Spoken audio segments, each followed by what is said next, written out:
Ian's here. Yes. Okay. Welcome, colleagues, to the 28th of July meeting of the Powis Governance and Audit Committee. Just before we start the formal business, I would like to offer my personal thanks and those of the committee to Wynne, who has, certainly from my perspective, he has nursed me through my first year as chair and lay member of the audit committee, and Wynne is retiring from his current role, and I would just like to pay tribute to him for the minute, please, for the minute, and to thank him for all his endeavours to help me personally with my induction, but also to support the committee. And I'm sure it's one of many tributes and thanks that you'll be receiving, Wynne, but thank you very much. Thank you, Chair. Apologies for attendance. Councillor Graham is absent. He has a funeral, so he sent apologies. Wynne, Connor, are there any other apologies? Gareth Hall. Oh, Gareth, is he going to be late, or is he apologies? Is it Councillor? I think he's apology. I think he's no.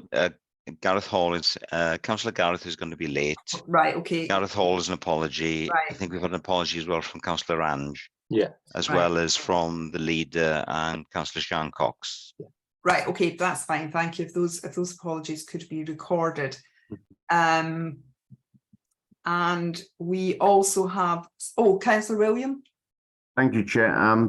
Just to give my apologies, beyond 1 p.m. I'm involved in the handover of a regeneration project in my ward, and that kicks off, I think, around 1 o'clock. Okay. So apologies for that. I hope that other colleagues who will be joining us will be able to stay into that final portion of the meeting. Thank you very much, Councillor William, much appreciated. And just also want to welcome, at Beth, I could be ahead of myself here. I want to welcome Darren Owen. I want to welcome Darren Owen from Audit Wales. I also want to welcome David Hill, who's the Chief Executive of SWAP, here to observe and to support Ian today. And I also want to welcome Emma Woodcock from Audit Wales, who's our new Finance Audit Manager. So welcome everyone, and feel free to ask questions and contribute to the meeting. For those presenting today, can we just bear in mind what we've discussed previously, that you should assume that members have read the papers. The papers for today's meeting were fairly substantial and lengthy, but you should assume that colleagues have read papers and draw out the key points you want to make and what you want from the committee. And the committee's role is usually set out on the cover sheet, describing expressly what we are doing, whether we're approving or considering matters. So if presenters could follow that pattern, that would be very helpful. Disclosures of interest relevant to the agenda for this meeting. Any disclosures of interest, please? No. Moving on to item 3, which is minutes of the last meeting, 23rd of June, and the action log. And unfortunately, as colleagues will have noticed, the minutes were not available for this meeting. That's a matter of some regret. And they will be available for the September meeting. So you have my apologies and apologies of the team, but we kind of are where we are, unfortunately, and those meetings will be minutes will be formally considered at the end of September meeting. I will move on, therefore, to Audit Wales items. And the first item is the audit plan. And Beth, are you leading off on that, or is Derwin going to lead off? I think Derwin is leading on that one, Chair. Okay. Yeah, okay, Derwin. The floor is yours. Thank you, Chair. Good morning. Can I check everyone can hear me? Because my microphone seems to be jumping around a bit. Can you all hear me? Yep, I can. Yep. Excellent, excellent. Bore da, good morning. And thank you for the welcome, Chair. Yes, this is the first time I've attended this meeting as the Audit Wales Engagement Director since I was appointed at the latter end of the calendar year last year. So great to be here. As you say, I'm joined by Bethan, who you all know, and also Emma, who has taken over from Phil as the audit manager on the accounts side. The task I've got this morning is to present to you briefly the audit plan of Audit Wales for the committee to consider. A reminder to the committee that the plan covers the 3 primary responsibilities of the Auditor General, which is to provide an opinion on your financial statements, which is to make an assessment of whether you have in place proper arrangements to achieve value for money in the resources that you spend, and to consider whether or not you are considering the sustainable development principle in all that you do in the council. It also covers other matters such as the responsibility to take questions from the public, any objections in terms of the account should they come, and of course the certification of the grant claims that we do. If I pick up on the accounts element of that first, I'll then hand to Bethan to touch on the performance side. In terms of the accounts, we are in the process of undertaking our planning responsibilities.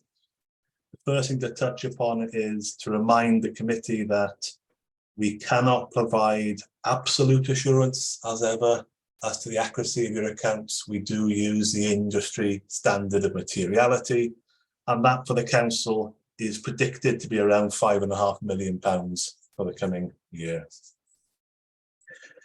We then touch on some of the key risks as we see them as we prepare to audit your accounts.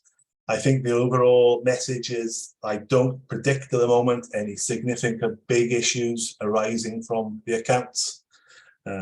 We have recorded some risks in there around the ever-present risk that there is the risk of management override, and we will do some testing to ensure that risk is not present. And other aspects which we have drawn to the attention of members. If you like, the big significant areas in your accounts which are full of estimates, things like your big property, land and buildings portfolio, big pension fund liabilities that are shown in the accounts. And we've also touched on the accounting arrangements between the council and the Global Centre for Rail Excellence. I would emphasise on that aspect, that is the financial transactions we're looking at there, not on the wider project, the project governance in terms of GCRE. So I think in terms of our planning for the accounts audit, so far so good, and nothing in particular at this stage to bring to the attention of members as being significant risk matters that we'll think we'll face during the course of the audit. Other than, of course, your accounts are big, they're complicated, and matters undoubtedly will arise, but we'll undoubtedly talk to Jane and others about those as we go through the process in the coming weeks. The plan is to have the work completed for your approval towards the end of November. With that, I'll hand to Beth to touch on the performance programme. Thanks very much, Darren. Thank you very much. Thank you, Chair. Thank you, Darren. Yeah, so I'm just going to run through the performance side of the plan. So this will be on page 15, which has got the list of performance projects. So the local performance audit programme will continue to be delivered through a combination of assurance and risk assessment project, which is our sort of regular ongoing oversight of council activity. We will also have bespoke local projects in there, which are specific just to Powys Council. And then you'll see the thematic projects, which are the ones which examine risks common to all councils, which you'll see throughout Wales. So this is very similar to the previous year in the way that it's been set up, nothing significantly different in the way in which we're going to undertake the audits from audit design in that perspective. As per our usual processes, then we'll provide updates on the performance audit programme through the regular quarterly updates, which you receive at Governance and Audit Committee, and we also regularly meet with council officers to give them updates on where we are, more sort of informally, and take any queries and questions that way. So I'm not sure if anybody's got any questions on any of that, Chair. Thank you very much, Beth, and thank you very much, Derwin. I'll take questions from members. I've got a few bits and pieces of questions, but I'll go to the membership first. Councillor Pete. Yeah, thank you, Chair. I was looking at the, I think it was called Exhibit 2, other areas of focus in the valuation of land and buildings. And I just wondered, bearing in mind, I think where we've had some comments in the past about inadequate asset records, does part of your audit there actually check the asset registers back to the physical stock?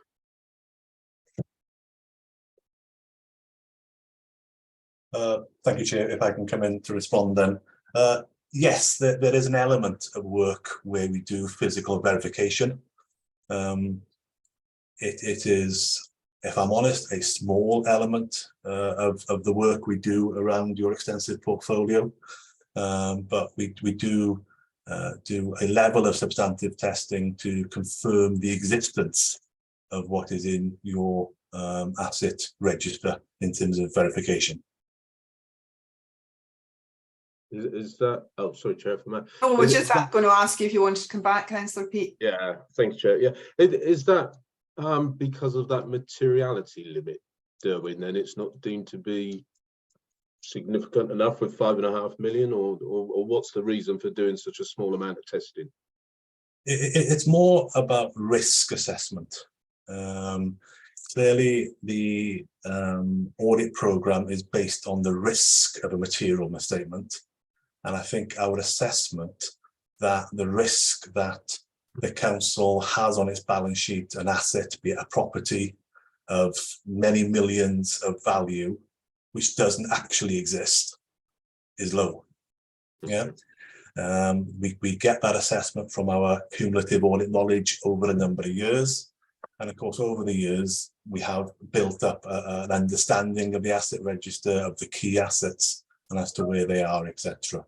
Of course, in the modern world, with technology and various mapping apps and the rest of it, we can do certain work sat at a desk these days, which in previous years would have had to have been a physical visit. So we do some work, but yeah, I think broadly, the sample size is lower because of the risk assessment.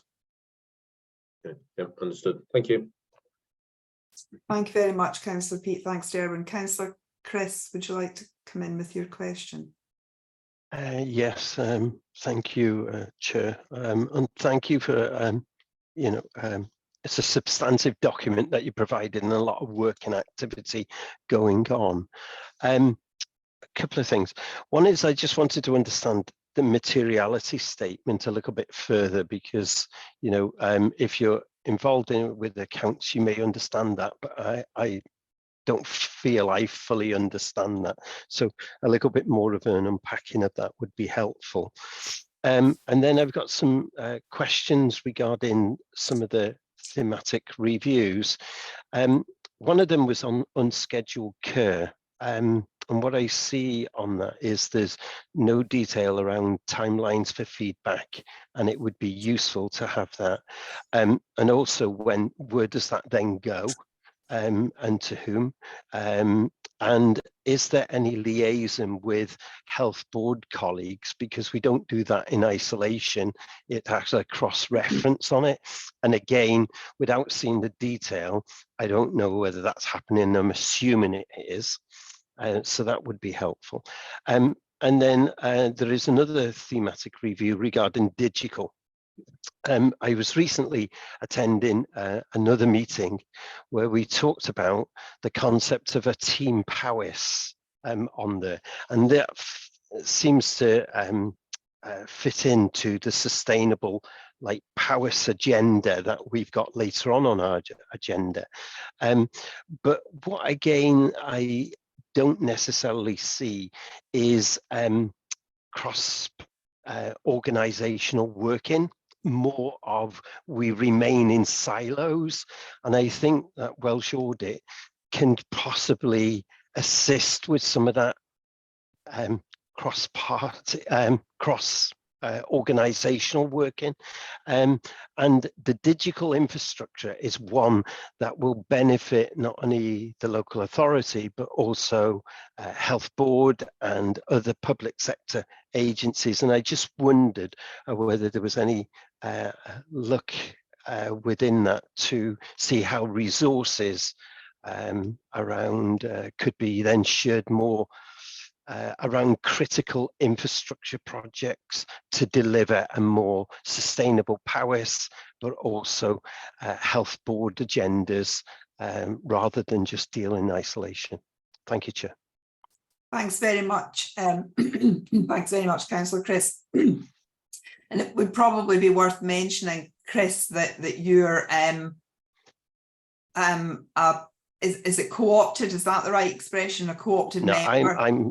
I'm the independent member on the health board. Yeah, so I sit in both organisations and see things from the two-way perspective. And some of it I'm aware of, but necessarily I don't see that crossover at times, and it's something that I think would be helpful to all organisations if we did that. Thanks, Councillor Chris. I mean, it does give you a particular insight, which is extremely helpful to us all. So thank you for your question. Beth, Derwin. Yeah, no, thank you, Chair. If I take the materiality question, I'll hand to Beth to take the other two, if that's okay. Yes, I can understand that the confusion, and Councillor Welsh. I think how to describe materiality. I think it's a basis that no auditor can ever provide absolute assurance that your accounts are 100% accurate or correct. Otherwise, I'll be working here until I retire, and your fee could be substantial. Yeah, because I'd be looking at every single transaction the council has done, every single balance and liability the council has, and if I'm going down to the lowest pound, that takes a huge amount of time. So what the industry does, it calculates a level about, well, at what level do we think a misstatement or an error would influence the reader of those accounts. And in terms of Powys, as I say, we're looking at a calculation around £5.5 million of if there was an error less than that in your accounts, would that reasonably influence the reader of the accounts in terms of their understanding of the entity of Powys Council? So that is the industry concept. I probably should add that there are some aspects of your accounts that get a more detailed review than that, and with a lower level of materiality. And the most prominent example of that is the senior officer pay. I don't suspect anybody in Powys Council gets paid more than £5.5 million a year, but certainly we would look at a much lower threshold for those disclosures. And off the top of my head, that disclosure is around £1,000. So the pay of chief executives, the senior management team, and all those matters are audited to £1,000. But the general accounts, be your land and your buildings, the debtors, the creditors, your primary expenditure, is audited to a threshold of £5.5 million. Does that help, Councillor Walsh? Yes, that's helpful. Thank you. Thank you. Beth? Yeah, thank you very much, Councillor. Can I just check, are we talking about item 4 here, or have we jumped over to items 5 or 6, which is the quarterly updates, because I think that's where the unscheduled care and the digital thematics are. So I don't know if you want me to answer them now or to go to those items, if that's okay, and answer them at that item. Is that better, Chair? Beth, I would prefer that we could, come into those points about unscheduled care and the thematic. Great, I'll do that then. At item 5. But thank you for your questions, Councillor Chris, but we'll deal with them at item 5. John and then Councillor Pete. Yeah, thank you, Chair. I note from on page 19, our page 19 anyway, that the cost of the accounts is going up from 215 to 246,000, a jump of some 14.5%. Is that because of the new accounting standards, or is it for some other reason? Thank you. Can I respond, Chair? Yeah. Thank you. Yes, thank you for that question. Yes, I think it's important to touch on the audit fees, which are set out there on in Exhibit 5. I think in general terms, the accounts audit and the performance audit are going up by an inflationary amount of just under 5%. Our fees haven't gone up for a number of years, and I'm sure you'll understand with the economy as it is, some level of inflation increase is required. So both sets of fees go up by 5% this year. The account fees, however, as you rightly pointed out, goes up by a further 10%.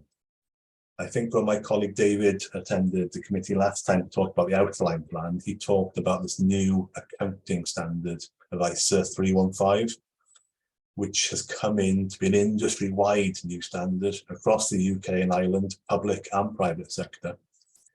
And in simple terms, requires the auditor to do significantly more work, particularly at the planning stage, to do assessments of risks and processes in relation to the accounts.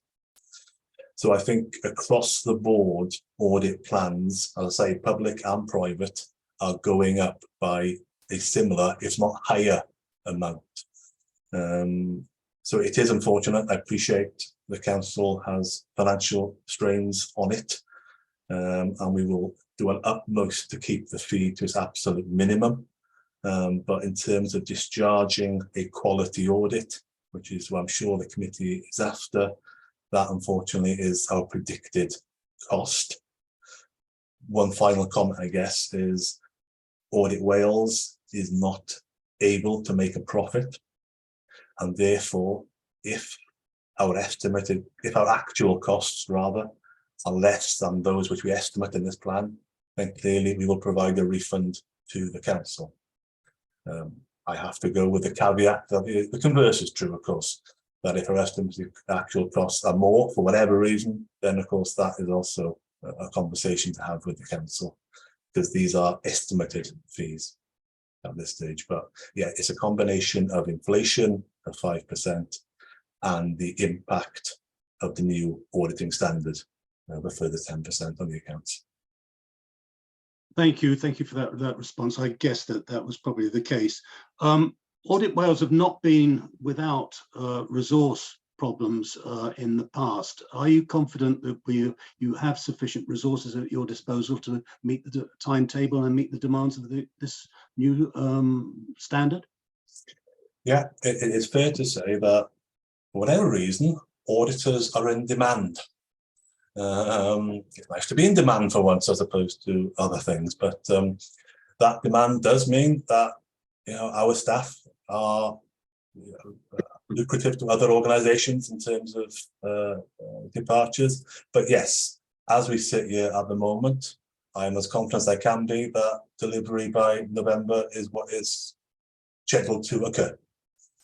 Thank you. Thanks very much, John, for your questions, and thank you to Derwin. Councillor Pete wanted to come in again. Councillor Pete. Yeah, thank you, Chair. So yeah, I just wanted to check for my clarification with Derwin on the materiality limit. So I just want to check whether that's cumulative or singular. So would you accept, say, 6 misstatements of £1 million, even though they go over the 5.5? So I wasn't quite sure whether that 5.5 cumulative or not. Good question. It is cumulative. So 6 misstatements of £1 million would take us through a threshold. Okay, good. Thank you.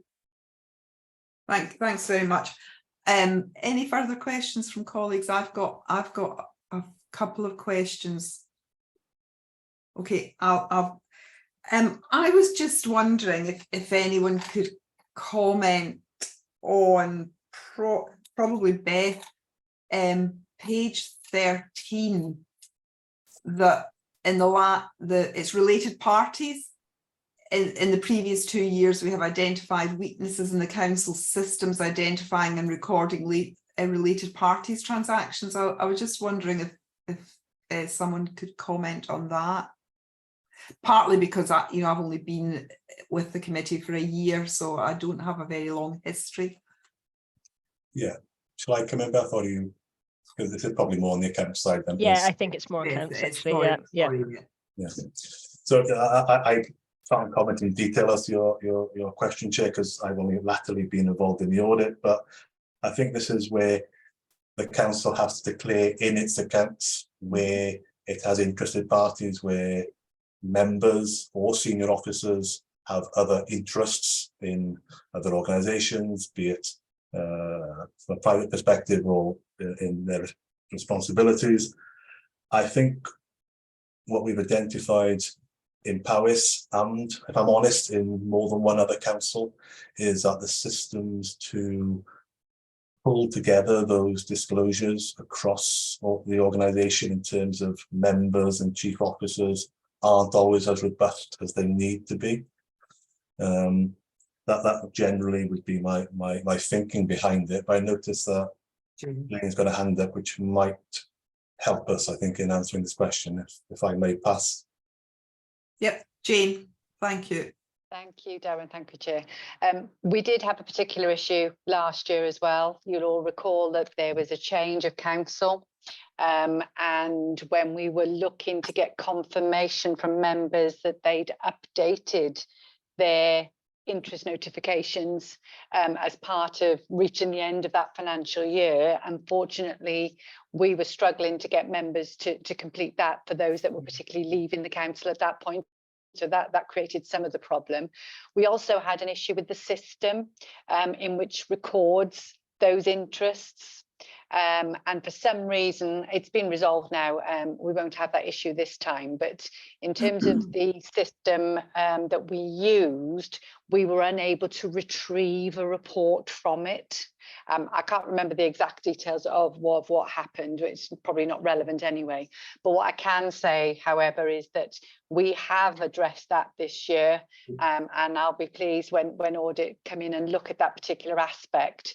We have got every member of the council now disclosing, and the relevant staff officers as well. So we've resolved it, but it was a significant problem last year for us. Right. Okay. Thank you very much, Darren. Thank you very much, Jane. That's really helpful. So we should. The next question I had was it was really a timing question. It's page 15. It's exhibit 4. I was looking at the corporate governance review, and at one point, and I could be wrong here because obviously I'm not in the thick of it all of the time, but at one point the corporate governance review felt as though it was quite imminent, and now it doesn't. And so I was just kind of wondering what the thoughts were on the timing for that. Yeah, that's me, Chair. I think what we're trying to do is make sure that we come in and do the corporate governance review at the best time, essentially. So, we've put some local reviews out recently on corporate safeguarding, on planning. And I think the idea is that we give sort of sufficient time for the council and the services to embed the arrangements that they've got around those before we come in and do a corporate governance review. Otherwise, it might be a little bit early for us to really see the benefits of some of the arrangements which are coming about as a result of those local reviews. So although I can't give you an absolute time, I suspect it will be towards the end of the financial year. Thanks, Bethan. So into the next calendar year. Yeah, really? Yeah. I suppose that in terms of recruiting a new chief executive, that probably is helpful as well for someone who comes in to get their feet under the desk. Yeah, we've got to Hopefully. time these right. Yeah. Hopefully, before it happens.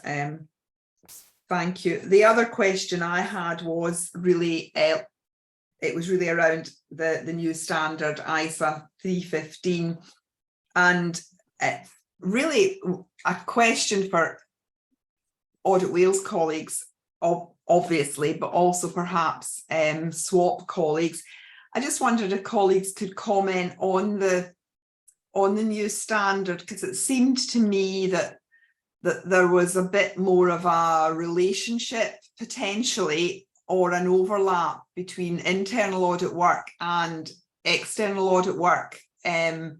When I read the kind of scope of the new standard, and as you can see from the agenda, SWAP colleagues have undertaken an IT risk-based advisory audit, and obviously IT features in the description of the new standard. I just wondered, is there a potential for an overlap? How might that work?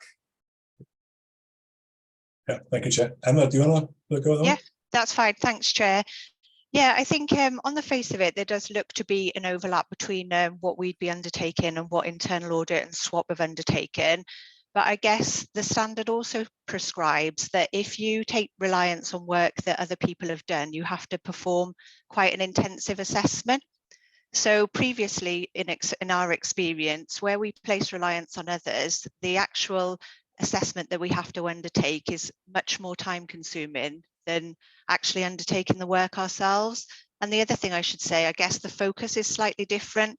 Whereas we're thinking about how those figures get put into the accounts and the risk that makes for the accounts figures, I guess internal audit and SWAP would be looking at more the internal controls and all the elements associated with that. And the other thing we do is we do look at those reports, and we sort of use those to inform our judgments as well, rather than specifically taking all the elements. So I think that's where the slight differential is, really about figures into the accounts rather than just the internal controls. Thanks, Emma. I think that's a really helpful explanation, and something that we can bear in mind going forward. Ian, you were going to comment as well. Yes, thank you, Chair. Just to mirror Emma's comments somewhat, clearly we both carry out risk assessments to make sure that we're auditing the right things. There's no surprise, and it's somewhat comforting in a way that we sometimes point at the same areas, but we do look at slightly different things. But I think the key thing is Emma's new in post, that we maintain a dialogue and we make sure that we try and dovetail the work as much as we possibly can. So I'm going to take from that comment, Ian, that you and Emma will be meeting. Yeah. Absolutely. No, that's extremely helpful. Thanks very much. Any further questions on the audit plan? So our role is to receive and consider the plan, and I'm trusting it. Yeah, thank you. Thanks very much, colleagues. We've got items 5 and 6, but Bethan, essentially, I think the item 5, which is the work programme up to the end of March, has effectively been superseded. So I would suggest that we go to item 6. Item 5 is for the record, obviously, but Beth, if you could just briefly introduce item 6, the work programme, and can I suggest that you move to address Councillor Chris's earlier questions at the same time as your introductory remarks, and then we'll open it up for further questions from colleagues. Yeah, absolutely. Thank you so much, Chair. So this is the Q4 update. Quite rightly, it has superseded item 5. So I'll run through the performance items and I'll answer the questions which have already been raised, and then I'll hand over to finance colleagues just to run through the finance section. So this is the regular quarterly update which you receive, which outlines our projects and their current status. You'll see that the 21-22 year is complete. There's only the asset report, which is due to come to Governance and Audit Committee, which is currently with Council for factual accuracy. So we're just waiting on that back for clearance. Audit year 22-23 has some thematics, which are either in clearance or underway. The only exception there is the capital programme management thematic, which hasn't yet started. For 23-24 audit year, you'll see that we incorporated the scrutiny follow-on, which was in 22-23 into the corporate governance review. It'll sit neatly within the remit, and there was thought to be a little bit of duplication if we did them separately. So in order just to be efficient on the audit, we've decided to combine them. As always, I'd like to draw your attention to the national local government studies, which are planned or in progress, which are on page 8. There's some really interesting topics on there at the moment around building safety, brownfield regeneration, and our national reports and outputs are there on page 13, and all of the hyperlinks are embedded within the document for you to click on. Our good practice exchange events are on page 18 if anybody wants to look at those. I think some are podcasts, some are blogs, and I think there's one that you can actually register for upcoming events if anybody's interested in those. And then at page 19, you'll find our general Audit Wales blogs, and the links are embedded in the document. If I go back to the question from earlier on, interestingly, Councillor, you say you have a sort of joint role or dual role across the local authority and the health board. But here in Audit Wales, we also have lots of roles which are sort of integrated posts, and I'm one of them. So I work across local government and I work across health. So the unscheduled care piece of work is something that I've been working on, actually. It's a significant piece of work across all health boards, and includes information from local authorities as well. So it's a sort of joint piece of work, really. It sits within the health remit, but obviously there's a lot of information which has come over from local authorities around social care provision. Those are now being drafted internally. The field work is complete on those. We are hoping to report on those in September, October time. But as you can imagine, we have regional outputs for that for health boards, and then we have local outputs which sit underneath them. And then we'll also have a national output. So it really is a really significant piece of work. Regarding the digital thematic and around whether that sort of integrated working is happening, the digital thematic which you'll see in this plan is a local government digital thematic, but there is also a digital thematic element which sits within health on the health plan. So whilst there's not one integrated digital review which covers both health and local government at the moment, the findings and the knowledge from both of those reviews is sort of passed and used between us as teams. So we are constantly talking about sort of any integrated risks that we might see, or positive joint working examples, and that comes out in lots of other reviews, such as our work around WFG and other bits and pieces and thematics. So those are separate digital reviews, but there are lots of examples where we do sort of joint reviews and joint work in. Thanks very much, Beth. And Councillor William, I'll bring you in a moment, but I just wanted to check with Councillor Chris if Beth's explanation was what he was looking for in connection with the thematic work. It was. I mean, I made the assumption that those things are happening, and I've met Bethan on other occasions in other organisations. So I was on there, but it's always useful to have that put on record that learning is being shared, because sometimes I get the interpretation that it's not always done to its greatest effect, and that and I mean, there was I've just been trying to look at it to see where it was on the report. There was one around, we just talked about digital thematic, and there was one about cyber security, which is something that all organizations need to be very conscious of, and particularly in local authority and in health. And yet I think the link is that this had been shared privately. And my question is how do the greater good share that understanding if it's going to be only shared in a private domain? Now, I understand there could be some security issues that we don't want to put that out there, but we've got to find some way of being able to educate more broadly than that on there. And I think it just gives me the wrong impression of what's happening. It feels like it's very them and us. And I think that we've got to become more inclusive. And that's where I see there is lots of stronger grounds to working more in partnership and collaboration. And I look to some of those partnership type boards to be able to take some of the leads on these things, because that's where we're going to get the greatest effect. And if we're then using resources in that way, I think we get better outcomes for our communities that we serve and try to protect overall. Thank you. Can I come back on that, Chair? Is that okay? Yeah, absolutely. Thank you, Councillor. And yeah, you're absolutely right. The reason that the cyber report was shared privately was because of the associated risks within cyber reporting. So it will have gone through the bodies, but it just would have been through a closed session. So I'm assuming that all of the relevant people, IMs, etc., and the health board, closed sessions, the Governance and Audit Committee will have had a copy of that report. It's just that, for security reasons, we can't publish that openly. Thanks very much, Beth. Chris, if that's okay, I'm going to move on to bring in Councillor William.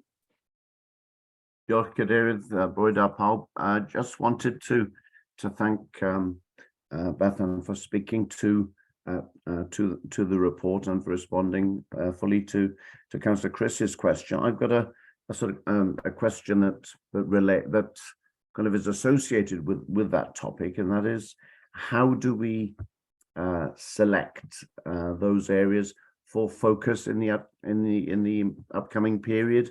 Because obviously not everything can be a priority, but within collaboration between Powys County Council and Health Board and other partners, one area that seems to be under particular pressure and some scrutiny at the moment is around emergency mental health. We've had particularly high profile cases that would be inappropriate to discuss. There's also been recent announcements at an England and Wales level with regard to the police no longer being prepared to make up for insufficiencies in mental health provision. It seems to me a time when I would expect in the forward work programme to see something sort of discreetly on that topic, particularly in the wider context of post-COVID and some of the stuff that's coming out of the system now in relation to the legacy of that. I wonder whether that is something that is likely to move up our agenda in the forward programme. I would expect to see it there. Maybe it's captured in some other broader work, but it seems to be in the context that I've just described to be relevant for specific study. Thank you very much. You happy for me to respond, Chair? Yes, Beth, please. So first of all, Councillor, just going back to how we select our work, I think Darren touched on it earlier, and Emma, around the sort of risk assessment that we do, and especially now with the new auditing standards, we do a lot of planning work around the areas that we're going to come in and look at. So you will see in the update that there's an area in there around audit. We call it, the ARA work, okay, audit, risk and assurance work. So what we do, we use a combination of factors to decide how we're going to come in and do work locally and nationally. So we look at areas which are sort of a national risk, which is why you'll see unscheduled care was on the work plan, because as you know, moving people out of hospitals back to their own homes or an appropriate setting is incredibly important, because it frees up the sort of front door for people to come in and have planned care and urgent and emergency care. So that was a big risk. So we responded to that national risk by doing this piece of work. More locally, we decide areas of work by looking at performance reports, having lots of conversations with local authorities, just generally get an idea on what we haven't come in and done any work on for a little while. So there's a sort of range of factors that we use as a sort of metric really to assess when we'll do things and what we'll do in relation to local and national work. Just touching on your point about mental health, absolutely. I think it's something that we have most definitely picked up and have discussions about here in Audit Wales. I think that there's probably a number of high level risks at the moment, and sometimes it's just about picking the riskiest one at the time, I guess. But what you will see, although it doesn't appear in the LG Forwards plan at the moment, which is our local government work, what you will see is that mental health is on the forward plan for the health team. So when we scope that piece of work and we look at what kind of things we'll consider for that review, I will feed back, councillor, how local government sort of feed into that, the impact on obviously police not responding to urgent calls. Now, all those types of things will be taken into account, and I'll feed that back to the main team who'll be scoping that piece of work. But just to assure you, yeah, we absolutely do risk assess all the work for the sort of most risky, but as you can imagine, we have a limited capacity, and sometimes we have to plan it over a couple of years. So you might not see it right now, but I can assure you it's coming. I'm grateful. Thank you, Bethan. Thanks very much, Councillor William. Thanks, Bethan. Councillor Pete, you wanted to come. Yeah, thank you, Chair. Yeah, I just wanted to ask Bethan, like after you've issued your report, so example is perhaps the review of planning services one, is what work do you then subsequently do to make sure that everything has been actioned as you've asked for it to be actioned? So any local work which we issue will often have a set of recommendations at the back. I'm assuming, councillor, you will have already read that planning work. So that will run through your internal control committee. So obviously it's been to governance and audit committee, maybe it'll go to scrutiny or wherever you choose for that to go. What we will then do as part of our normal work is we'll come in and do a follow-up to that piece of work within 12 months. And if you look at our sort of published work on our website, what you will see is the original review, and then you'll see a couple of reviews which are called follow-ups, which means we've gone back in to see how the organisation is progressing with the recommendations that are listed there. So depending on when we feel we need to, sometimes we can come in quite quickly within 6 months, for example. Sometimes we need to give more time for some of those processes to be embedded. So we'll come back in 12 months, and then we'll just look at those specific recommendations, where the organisation has got to in relation to those recommendations, and then we'll issue another report then which outlines progress against each recommendations, and if needs be identifies any areas of good practice or any areas which we think are sort of flagging as needing improvement as well. Okay. And if you weren't happy with like the progress of the progress, I suppose, sure. Bethan, you would flag that up to us as an audit and governance committee in a timely manner. Well, that report, that follow-up report, would go through exactly the same processes as the original report would. So it would come to governance and audit committee as standard. So you'd see the sort of progress of the progress, as it were. Lovely. Thank you very much. Councillor Berryman, Jake. Yeah, I just wanted to come in on that point, if it's all right, because obviously you don't have to wait for the assurance of Audit Wales themselves, in that as a councillor you will see that the report is going through various iterations. We have quarterly reporting on this, and only last week I was going through the updates to the report with officers as part of our quarterly monitoring process. And we also have the improvement board, which is considering actions, and indeed the officers are going to include the planning committee in a private session to make sure that they're they have a discussion about what good looks like and what more they need to do, and so it's actually getting a lot of attention. I just wanted to offer you some assurance about that we weren't just waiting for audit to come back in, Councillor, and that you know, we are actively pursuing this. Thank you very much, Councillor Jake, and forgive me, I should have welcomed yourself and Councillor Jackie Charlton to the meeting earlier on. You're very welcome. Beth. Yeah, can I just respond to that? Absolutely agree with what Councillor Berriman's saying there. So although we'll come in and do it as a follow-up piece of work from an audit perspective, obviously you've got all of your internal quality controls and arrangements, which Councillor Berriman has already referred to. So, you know, by all means, that's how you get your assurance internally throughout the year. We just come in and do that external assurance as part of the follow-up. But obviously, you've got all of those arrangements as well that Councillor Berriman has quite rightly pointed out. Thanks, Councillor Berriman, for reminding us of that. And we did have a good briefing on that at the last meeting when we scrutinised the report. Any further questions on the quarterly? Can I just hand over to either Derwin or Emma just to do the finance section of the quarterly? Is that okay? Yeah, thank you very much. Sorry, yeah, thanks, Beth. I've just a bit lost track there. Yeah, thank you. Thanks, Beth. Basically, from the financial audit perspective, we've obviously issued the annual report. I think it's come to a previous audit committee. I've been informed by Beth, so you'll be fully aware of that. And then in terms of the things we've got up and coming in this next quarter, obviously the financial accounts, which we just talked about previously in terms of the report. We've also got then the audit of the pension fund, which is also ongoing. I know the audit plan hasn't come to committee yet, but it will be coming to the next audit committee. And then obviously later on in the quarter will be the grants work that we undertake as well. Thanks. Thank you. Thanks very much, Emma. Any questions for Emma? Or other questions for Beth?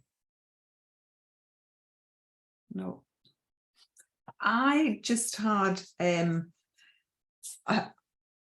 this might be for Jane or other EMT members rather than for the Audit Wales team. It was really the springing forward, examining the building blocks for a sustainable future.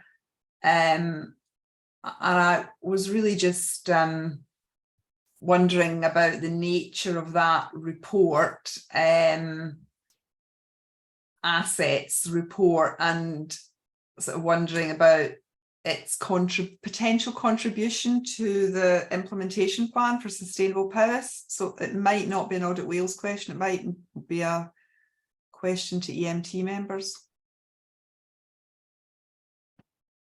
I can speak to the scope of the yeah, review. well, perhaps if you speak to the scope, Beth, and then I'll bring in Jane, and I can see Councillor Jake is in the picture too.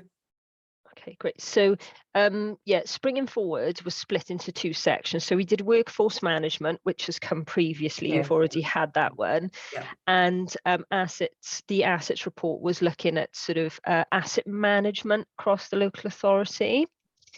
So we looked at the sort of current plans that you've got in place strategically, and then the operational plans which sat underneath it, and then how that sort of linked in with the sustainable development principle and how all that came together in assets. So that's currently with you for clearance at the moment. I probably can't speak any further than that around how but that's the scope of the review. Thanks very much, Beth. And Jane? Yeah, I mean, everything that we're doing as a council is now captured under that umbrella of sustainable powers, and very much those pieces of work and what they'll be looking at will very much drive the changes that we're seeing or expect to see as the council transforms itself to be that sustainable council for the future. So absolutely, all of those things very much come together and will be seen as part of the whole as we work through that. Thanks very much, Jane. That's what I expected, but I thought it was worth just seeking clarification. Councillor Jake, did you want to come in on the same point? No, I'm fine. Jane's covered it. Okay, that's fine. That's fine. Thank you very much. I'll pause and just pause for any further questions on the quarterly report, and if there are no further questions, we'll move on. No further questions then. Thank you very much, Audit Wales colleagues, for the quality and the work that goes into these reports. They're really, really good reports, and the preparedness to answer all of our questions. It's very much appreciated. We'll move on to swap items. And agenda item number 7. And agenda item number 7 is a technology assurance framework review. So this item is not given an opinion like the internal audit reports that we receive. This is a risk-based assurance review.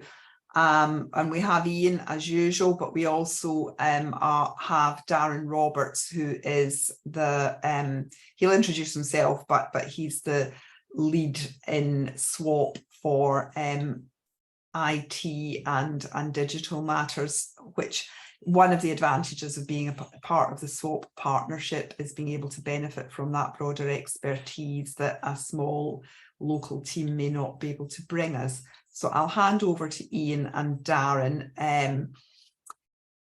in a moment. I just want to also explain that as far as I know, unless one of the team shout out now, we don't have a senior officer in attendance to support this item.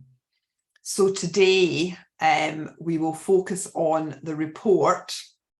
We'll focus on the report, so most of the conversation and discussion will be led by Darren and Ian, and we'll seek clarification and we'll question various points in the report. I have no doubt, but I've asked for this agenda item to come back in September so that we have a senior officer from the IT and digital team available so that we can scrutinise the authorities' response and their management response and their reaction to the report. So we're going to get 2 bites at this report, but I won't take up any more time. Darren, over to you. Yes, thank you, Chair. Ian, are you happy for me to continue on? Is there any comment you want to make before? No, more than happy, Darren. You're more than capable. Okay, lovely, thank you. Well, let me introduce myself first of all. My name is Darren Roberts. I am the Assistant Director here at SWAP for the Specialist Technology and Digital Audit Provision. We're a specialist team and we provide our services commissioned out to all 14 SWAP partners and clients. So our auditors aren't necessarily based within the regions, but we cover a big spread across. There's as the chair pointed out, there's numerous advantages to that. First of all, of course, that you're able to pick off and commission the specialist nature of what we do. But when we're going to be touching on this a little bit more in this presentation, you can also benefit from the latent benchmarking that you can do, particularly on reviews like this, against the performance of other authorities as well. And we'll touch on that a little bit later. First, we want to talk about the actual review itself. So this is the Technology Assurance Framework Reviews. This is the first time that my team have come across the infrastructure here at Cowies. And what we don't want to do is we just don't want to sort of pick on an area and then give an audit of it. What we want to do is provide you with a really value-added, fully resourced internal audit plan for tech and digital going forward. And the only way that we can do that is by doing an end-to-end framework review. And as I say in the audit brief, we want to find out what makes technology tick in Cowies, and the only way that we can do that is by doing these end-to-end reviews. So it picks on 7 key areas, and we don't formulate an opinion on this. The reason for that is because there isn't any detailed testing done. But the way of looking at this is kind of like a huge risk assessment that's done from end-to-end technology. But here's the thing about this. The output of this report is exactly what we're doing today. The audit committee and the top end management team are the audience for this report, not the head of IT. The head of IT will be fully aware of the contents that are within here. And I would say that the head of IT and her team have been extremely compliant and helpful with this report and the audit as well. So what it's about is to enable members and senior officers to be aware of those end-to-end elements within IT and where those current risks are. Because our experience tends to be that the head of IT is generally only dragged in front of members when there tends to be a problem. They usually follows all sorts of technobabble and they say, right, everything must be okay. Technology is at the heart of what Parries do. Look at what we're doing now. We're having this meeting on Zoom. We wouldn't be able to have this meeting remotely without technology. And I know Parries have specific digital ambitions as well. You can only achieve that with a good technology infrastructure underneath you. So that's where this report is at. Specifically what that has done, that has pointed us straight away to the audit plan this year. So although I'm presenting this final report to you now, my team are currently working with the IT service on the first audit that has come out of this report, which is specifically about the ICT strategy. Now, that will be an assurance piece of work. We will be giving a level of assurance to that, and that will be delivered to the head of ICT and digital for them to make a specific response to it, as it would be for any normal internal audit. And then, as you can see from this report, this has also given us now specific areas for us to concentrate on going forward, because as technology and digital auditors, we want to work with your IT service, not against them, particularly if you've got specific digital ambitions going forward. Very briefly, let's touch on digital. What I would say about digital, particularly for a rural authority like yourselves, is that there's two big risks. One is over digital exclusion, and secondly is over the digital divide. So that's again where we want to work closely with your teams, because we've seen time and time again from other authorities we work with, is that digital is what I call a one-way street on service channels. Once you go onto that digital service channel, if that doesn't work, it's very hard to regress back to how it was working before. So that's why it's really important that all of the different strands of technology, the user journeys, the customer journeys, the fulfillment journeys are actually, that work is top loaded before, as I always say, you flick that button and then you start that digital service channel. So that's a brief introduction to the report, and I'm happy to take now specific questions going forward.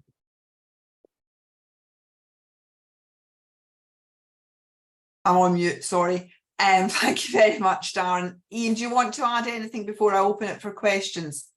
No, I think Darren's covered it amply there. Right, cheers, thank you very much. I'll bring in John and then I'll bring in Councillor Pete and then Councillor Gareth. John?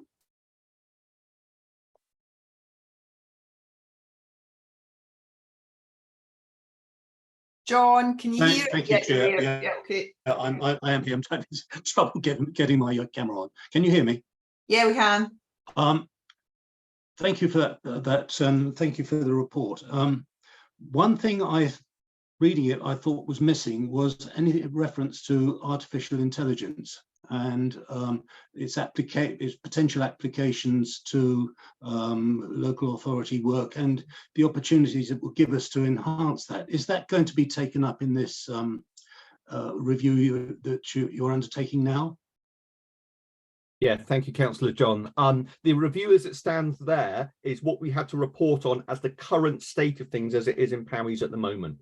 What you're describing there about generative AI is what we regard as an emerging technology. And as we know, you're quite right to raise this question. This is moving at pace. So what we are doing as a technology and digital audit team, and we want to do this by the end of August and then by the end of September, is come to some kind of position for all of the SWAT partners for what you would need to do if you need to explore the potential of this technology more.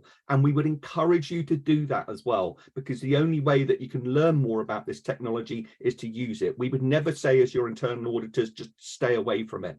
Now, where we will be with you is helping you with regards to the specific risks on it. What I would say is, with any emerging technology, is treat it like any other technology. You've got to identify the problem, you've got to identify the gap, you've got to identify the requirement and how the technology will go ahead and do that. Never start from the technology and work back, because you'll end up with a technologist solution. So it's one element of emerging technology that me and my team are on. You're not the only authority that have asked us about this, but so far within the SWAT partnership, we haven't come across a local authority yet that have gone ahead and adapted it and adopted it. We're still very much in the learning stage. What I would say also is that, of course, all of this has come to the forefront. We're well aware in the media of the product called ChatGPT. The interesting part of that is the second part of that. GPT is the actual technology itself. The chat part is the product. Anyone can make a GPT model, okay? Anyone can form one of those. Anyone could formulate one. So there's currently work going on within government. There's currently work going on within industry. So watch out really in the next 3 to 4 years for things like GovGPT, engineering GPT. The advantage to that is that in those GPT models, you encapsulate the knowledge very much so that's down to that kind of specialist area. It is an emerging area. It's moving really quick and people want a piece of the pie of it.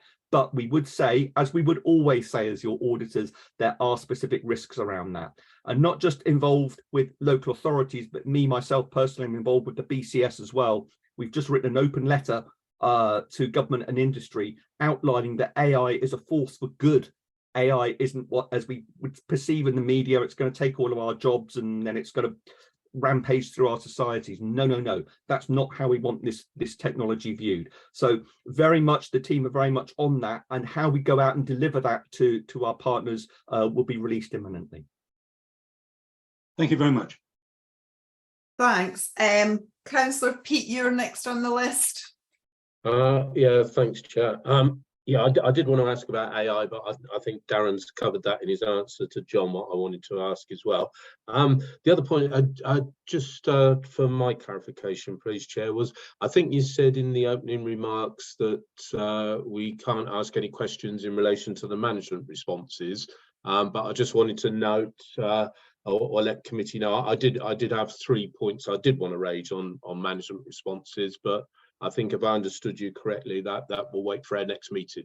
Councillor Pete, feel free to pose the questions. You may not get sufficient answers, but if you pose the questions, that gives the senior officers who are with us today, Emma and Jane, intelligence to bring colleagues into that loop for the discussion that we have in September. It's just I wanted to manage members' expectations about having an in-depth discussion about the council's response, because we can't have that today. But please, Councillor Pete, go ahead with your questions. Oh, okay, thank you. Yeah, thank you, Chair. On page 70, there's 3 of them, if I may, Chair. Yes. On page 70, the technical area around the policies. Obviously, I see the policies as being a very valuable tool, and pleased to see the reviews are planned. What I didn't see in the response is how those policies will then be communicated to staff, and adherence to those policies checked to make sure they're not just sat on a shelf gathering dust. That was number 1. I think the other one for me was on page 73 in my pack, and oh, sorry, I'm just flipping down to see if I can find it. And we have a timescale there, a 31st of October, but when I looked at the management response on there, I wasn't exactly clear what has to be done by the 31st of October. There seem to be lots of words in the response, but no actual actions. And then finally, if I may, is on page 82 of my pack. The management response was, we will support any further work required to provide further assurance. And that was given a timescale of 30th of September. So I guess I just wanted to make sure that further work was going to be done by the 30th of September, so as we could support it, if that makes sense. Yeah, it does make sense, Councillor Pete. I mean, I've also got some questions on some of the deadlines and the level of detail. Emma, Jane, I'm not expecting you to answer these detailed questions, but it does give you it gives you a level of understanding of the kind of places that members will go to when we have a detailed discussion with senior officers in September. Thank you, Okay. Chair. Mm-hmm.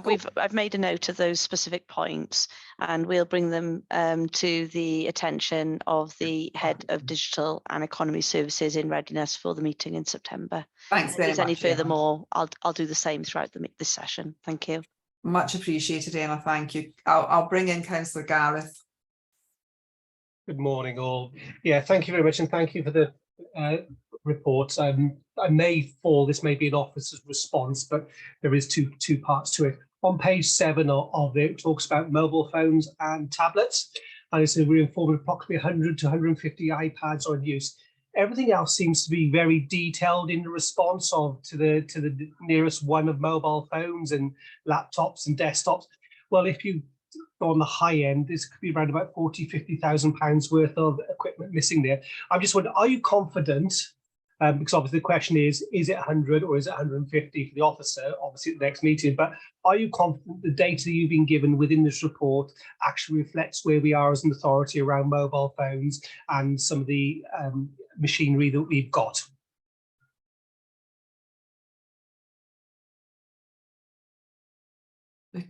Well, as far as we're concerned, we've only reported what was given to us by management. Yeah. Okay. Yeah. Okay. Thank you. Yeah. So obviously, I think that's an officer question. I think. Yeah. Like I say, I thought it was an officer's question, but obviously, I want to make sure you're happy that. For me, it's understanding. I'm asking the question: is it the data you've been given? Did you quantify it, or was it just the figure given to you? That's what I was trying to say. But obviously, you've answered that. I would say just the figure that has been quantified. Okay. Thank you. If that could be a question, Mark, for the next one. Okay, thanks very much, Gareth. Emma, I'm sure Emma will make a note of that. Have you got anything else, Councillor Gareth? No, thank you, not at this point. So I think most of my questions are officer based, and I'll right, leave that. That's great. Chris, Councillor Chris. Thank you, Chair. I mean, it's interesting that we've got this framework on there with the commentary that we made about some of the audit provision. But again, I just come back to vulnerability in this area as initial starting point.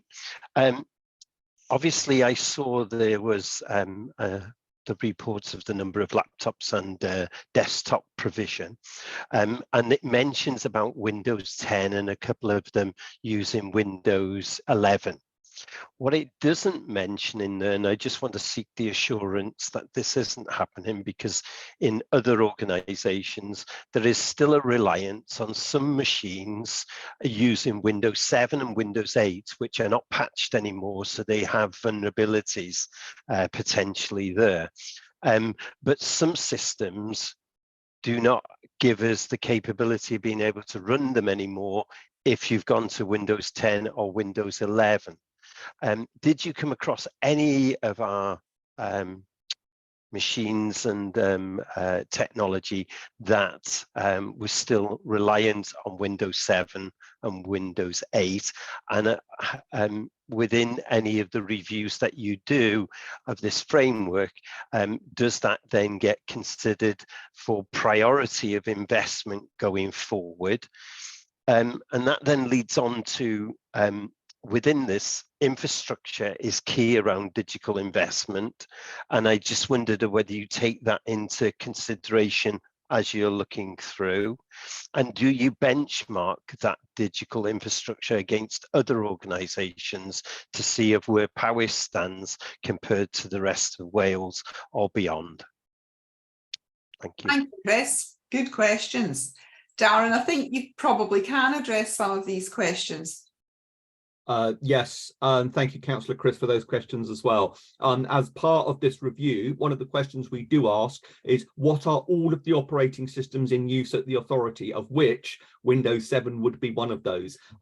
It hasn't reported that in here, so therefore the confidence would be that in the data that was provided to us, that there are no Windows 7. We specifically asked that for the reasons of which you've pointed out. Extended support for Windows 7 expired, I believe, in January 2022.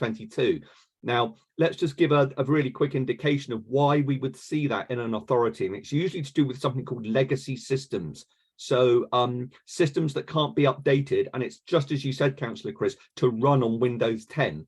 So generally what happens is they retain these Windows 7 devices until it's always the software that drives your operating system. That's a golden rule. So until they can update that software to run on the infrastructure of Windows 10 and 11, they will need to retain these Windows 7 machines. But from this framework review, we were provided with no evidence that that was the case. If that is the case, therefore, the applications that they've currently got will be running on that infrastructure 10 and 11. And we came across no evidence that there was no issues around that. So I would also point out that Windows 8 generally isn't found in what's called the enterprise. It is found in homes, including homes of IT auditors such as yourself, where I've got an old Windows 8 machine downstairs, but I don't connect that to the internet now. So yeah, Windows 8 you'll generally find in a more domestic environment. Windows 7 is generally for enterprise. Thanks, Darren. Councillor Chris, does that address your questions? Yes, it does. I mean, it's one that I'm very familiar with. I mean, I've got a Windows 7 machine, but I don't connect that to the internet anymore. But I can only run one piece of software on that type of system. And it's a shame that that's, I think it's more, it is of that legacies consideration, but sometimes the industry changes things, but doesn't give those organizations that have developed that software to be able to put in a suitable patch in a reasonable length of time, and that's disappointing when that software then disappears, because it's you know, a functionality to a particular business or a system that you rely on. And I know in health there are some systems that will only work with those older systems. So what do? They then have to stop delivering of certain services in that current shape and form and readapt it. And that can sometimes put more vulnerability as you're trying to go forward of whether you do something or you don't do something. There's always then going to be a risk, and it's that balance and that risk appetite that you've got to take into consideration on there. But yeah, there we go. Thanks, Councillor Chris. Before I bring John in, I was just going to ask Darren. Darren, could you just comment on Chris's point about benchmarking? And then I'll bring in John. Sure. One of the added benefits and advantages to us doing these framework reviews is that these are the same framework reviews that we do across SWAT partners. So there is a massive opportunity to benchmark yourself against the performance of other authorities. That's one of the reasons why we don't provide an assurance level for it, because it's more against balancing yourself against how others are providing. And the big panacea perhaps would be maybe for IT managers to kind of swap around and saying, okay, so you're using Active Directory for that, but you're only using an E5 license. Well, hang on, we're using E3, where's the advantage? So it also gets the inter-talking going as well. So what I would say on this is that overall, so how do you compare to the rest? What I would say is, rather than making a direct comparison, that the stuff that we've come across here is not unusual to see in a local authority, particularly around strategy and things like that. And this is true with IT services, public and private sector. They like their bells and whistles and toys, but sometimes, particularly in the public sector, we've got to make sure that that's all brought together and they're clear on what the outcome of that is going to be and how that's going to benefit residents and visitors going forward, and how that matches back up. I call it the golden thread. Back up with your corporate strategy, digital strategy, IT strategy, and how's that all being delivered through. And that's why we thought that was absolutely primary for us to look at here in Powys. They've got some good tech. There is some good tech here, but it's how it's all brought together to benefit the citizens going forward and help you achieve that digital ambition. Thank you, Darren. And I think, Emma, if you're noting down where the committee's interest will go when we have senior officers with us, you know, that bringing it together and that integration is something that we'll be interested in. John, you've got your hand up. Thank you, Chair. Yeah. I'm talking here about page 3 and point number 3 about the data center and hosting arrangements. you recognise that the council has received external assurance, and indeed this committee has in fact absolutely relied on such external assurance, that we have adequate safeguards through the gold status of this body IASME. I note that you recommend a further review. Are you suggesting that reliance on such gold standards is insufficient, and why or how would a further review enhance our assurance in this area? Sure, thank you, Councillor John, for the question. What I would say about the gold standard wholly relates to the operation of that data center. It's encapsulated in. What we want to do is find out how that operation of the data center interacts with other elements of the business. Okay. Reliance on that data center and the resilience built in with it is going to be absolutely crucial if you are hit by a cyber attack or indeed any disruption to your services. It's going to be absolutely imperative that ends up working. So for us, it's about joining the dots really, in taking the assurance that's there and finding out how that works with the other elements, because one of the big drivers for yourselves in technology, one, it needs to be good, but where does it need to help you as a council? It needs to be available and it needs to be resilient. So that's where we would look to kind of join the dots in. So we want that initial element of, okay, what did they do to achieve that gold standard? Look at any gaps in that, because there may be gaps within that gold standard. We've come across things before where the technical element of the data center is great, but what about things like the contract for the fire provision, the contract for the air conditioning, the contract for the deep cleans and things like that? So all of these are really small, what we call configuration items, little small configuration items that could disrupt the running of that data center. And once we can say, right, okay, that data center is running really well, then how does that data center work if there was a disruption or we needed to look to recover services? Thank you. I am concerned that I personally have always totally relied on these sort of gold standards that are put before us fairly regularly. I understand now what you're saying, but are you suggesting that we need to actually perform these reviews very regularly? Should we be calling you in on an annual basis to review things, because this is a very fast moving area? That depends on, well, as it is with anything with internal audit, it depends what the initial assurance rating would come out at. Yeah, if we were to come in and look at this and say, right, there's the gold standard, this is how it's being applied. That's the other thing. How is it actually being applied? Because the gold standard is a sort of a kind of date and time stamp, really. How are they consistently applying that? How does that link into the other dependent areas such as disaster recovery, business continuity? If that comes out as reasonable assurance, then we probably leave that up to the committee, really. Would you want us to come back in a year, or are you happy with the results from our internal audit that gives reasonable or substantial assurance over the kind of extended operations of the data center? If it comes out as limited assurance, then sure enough, I'm sure that everyone will be quite excited about it and say, yeah, we need SWAT to come in again in 12 months time. But the decisions around that, as everything that we do, is up to management on the frequency of the work that we would do. Okay, thank you, Chair. Thank you very much. Thanks, colleagues. I've got various questions. One of the questions I had, and this probably, Emma, Jane, is probably for the discussion at the next meeting with senior officers, but I was quite perplexed about the comments on business continuity and disaster recovery, for example. But I don't think that's really for Ian or Darren to answer. I think that really is more kind of indications of the kind of more detailed questions that we'll have.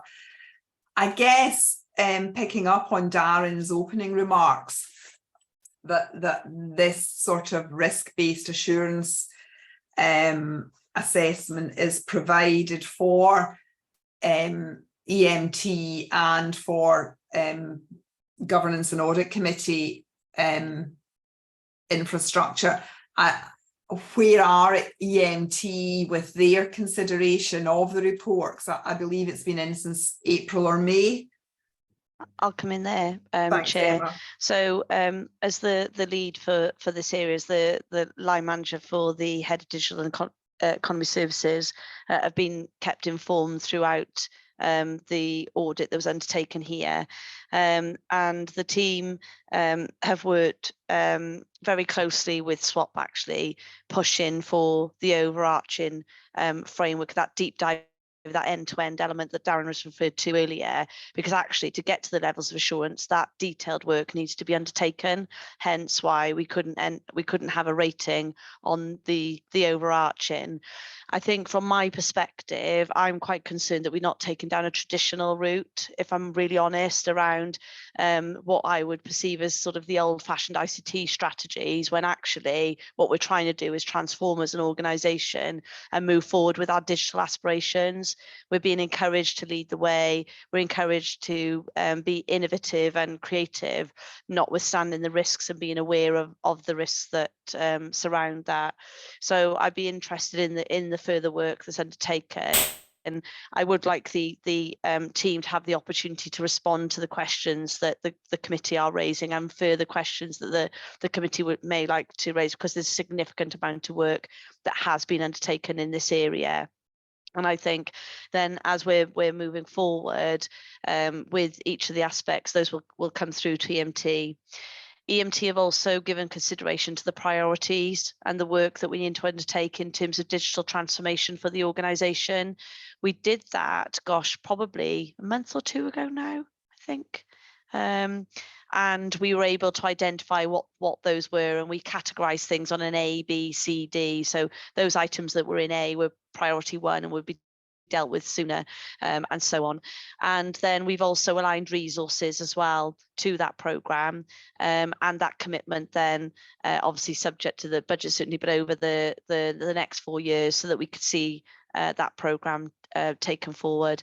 And there's a mix there then in respect of any developments within the ICT infrastructure itself, as well as the wider digital aspirations of the organisation, and supporting services to deliver the change that is needed. So I feel, you know, we're well briefed in respect of this area, and we'll be interested in the deeper dive work that's undertaken, that will be able to give a level, a rating then from the audit in terms of assurance.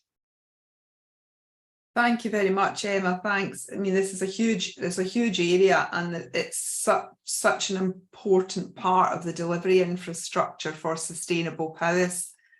Absolutely. Yeah, Absolutely. yeah. And I think, as Darren said earlier, you know, just in the way that we're working currently, you know, in respect of holding this meeting as an example, you know, digital is being embraced by far more people, if I just talk organisation wise, but actually more broadly in society. You know, digital is everywhere now. Yeah, and we've recently invested and recognised that as an organisation, where the previous budget that was agreed by council actually included investment into the cybersecurity, the information management aspect, because we recognise that you know, the challenges that are presented and the risks that face every organisation and every individual in their ordinary life, because of the way that you know, society has moved on and are living. Yeah, thanks. Thank you very much. I mean, Jane, this is maybe more for you, but the other area of interest that I had was the relationship with the health board, and I'm assuming that that's underpinned by a service level agreement and a financial transaction. It's under a Section 33 agreement. Is it under a Section 33? Yeah, it is. Yeah, and they basically, you know, without putting a, so the health board pay us for a service that's provided under Section 33. Yeah. And I guess so we'll, I guess this is kind of going to where Councillor Chris was going earlier. Will we share this with, will we share any aspect of this report with the health board? Do they have a stake in it in terms of resilience? You know, service resilience, or is that all on us, that we, you know, we're providing them with a service, so resilience and capabilities on us. I think Emma can come in on that. She looks after this, or it comes under her remit in terms of the service. I cover obviously the Section 33, Yeah. but I don't know if Emma wants to make a comment. Yeah, absolutely. So in respect of the work, the Section 33s, we feed those a report back to the Joint Partnership Board on a regular basis, and that's the Joint Partnership Board is between Powys Teaching Health Board and Powys County Council, and we have representation from the cabinet as well as the executive management team, and also board members and the exec team in the health board. Where there's opportunity for joint review, we will do that ordinarily with someone like Audit Wales, as an example, and that learning. We are hosting the majority of the moment, but the Section 33 is under review currently. Right. There's been some further dialogue because of the links as well in terms of the aspirations around the regional partnership board and the digital agenda there across health and social care in its broadest term. Any learning that we would apply in terms of being the host authority would absolutely be applicable across the board. Brilliant. Thank you very much, Emma. Much appreciated for that. Sorry, Chair, I should also say I regularly meet with the lead exec in the health board as well, Pete Hopgood, who's actually the deputy interim deputy CEO currently, and also the head of digital, Vicky Cooper. Thank you very much for that assurance, Emma. Chris, you were going to come in and comment. Yeah, I mean, it is a build on, and that's why I mentioned about not working in silos, coming together and having that collaboration.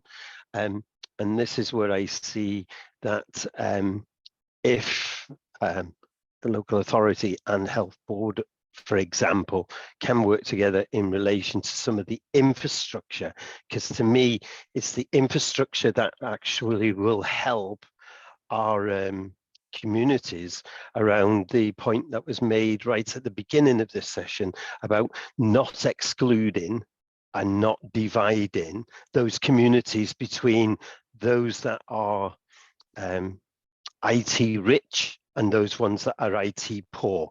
Some of that is around skills and ensuring our communities and our individual residents have the skills to be able to access that digital infrastructure from a skills base, but also around the equipment and doing that on there.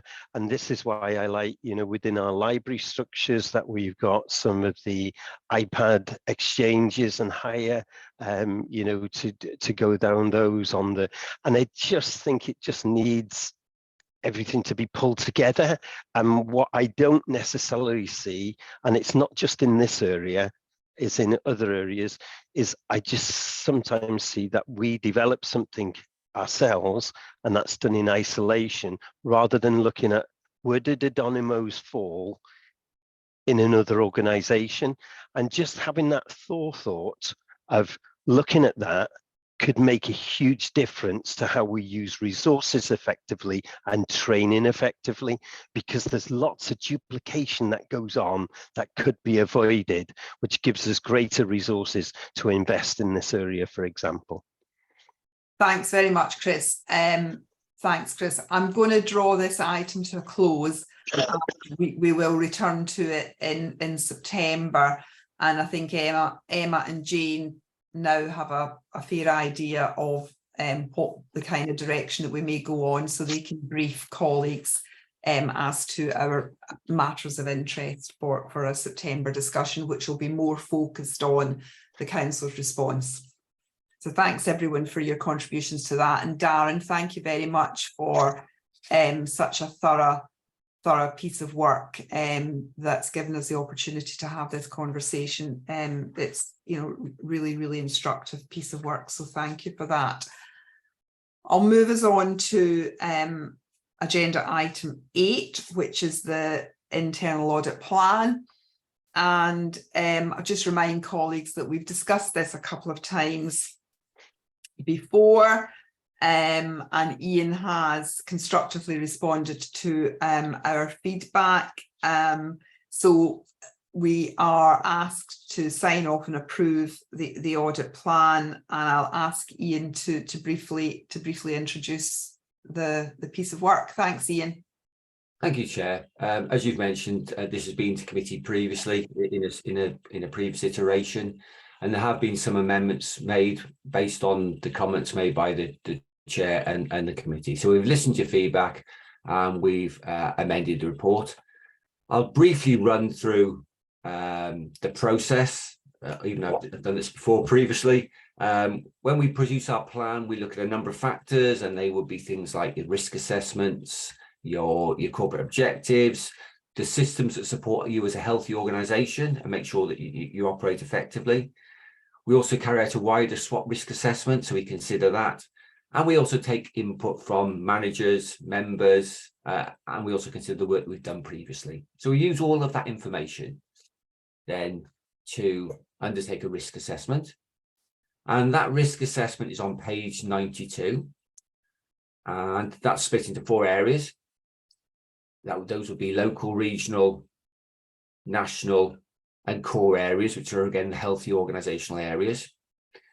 And then the next page looks at the coverage across the healthy organisation spectrum, and that coverage is deemed satisfactory for those areas. So then the plan itself is on Appendix 1. As I've touched on before, it does contain the days. I guess I should just say a note about those days. They are indicative. I think they will, with any audit process, you go into it somewhat unknown about what the coverage is going to be like, and you will define that as the scope goes, and then you will, obviously deal with the issues that you face, and that will affect it. But they're indicative for you, and there's an indicative quarter in there, so that should help committee be able to understand what we're doing, the timescales that we set ourselves, and the resources that we apply to do those jobs. So the report, that the Appendix 1 is on page 96 and it goes to page 103.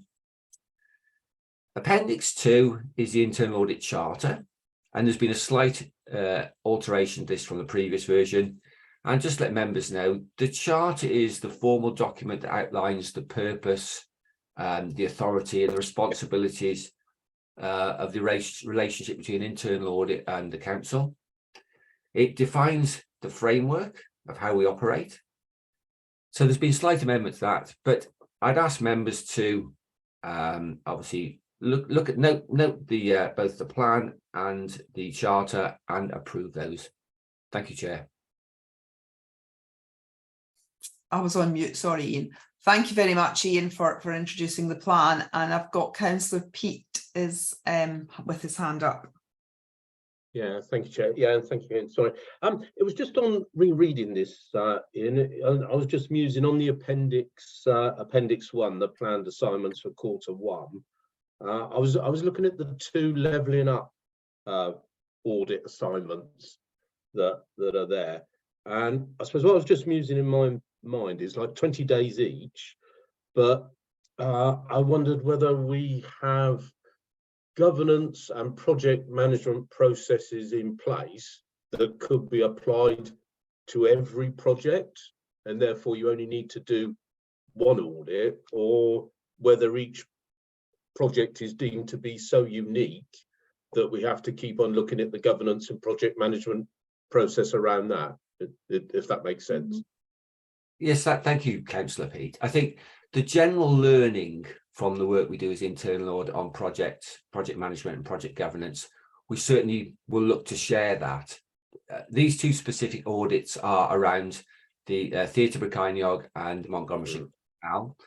Yep. What we're doing is a slightly different approach to the audit this year. Normally, audit can be, a process where you come in these types of situations at the end and you comment about what's happening. But what we've done, we've put time in the plan to actually sit beside the organisation by the council to help support them through all aspects of the delivery of this project. So we help you in the delivery rather than coming along at the end and doing the audit. So it's current and it's agile and it's working alongside. Clearly, anything that we find that is relevant to other areas, I think we should share, and I absolutely will share those. So I think there are two aspects to this, but in my mind, it's how can we use those resources over a long period, and it will take a year to do this, to make sure that those projects are successful, and how can we contribute to that?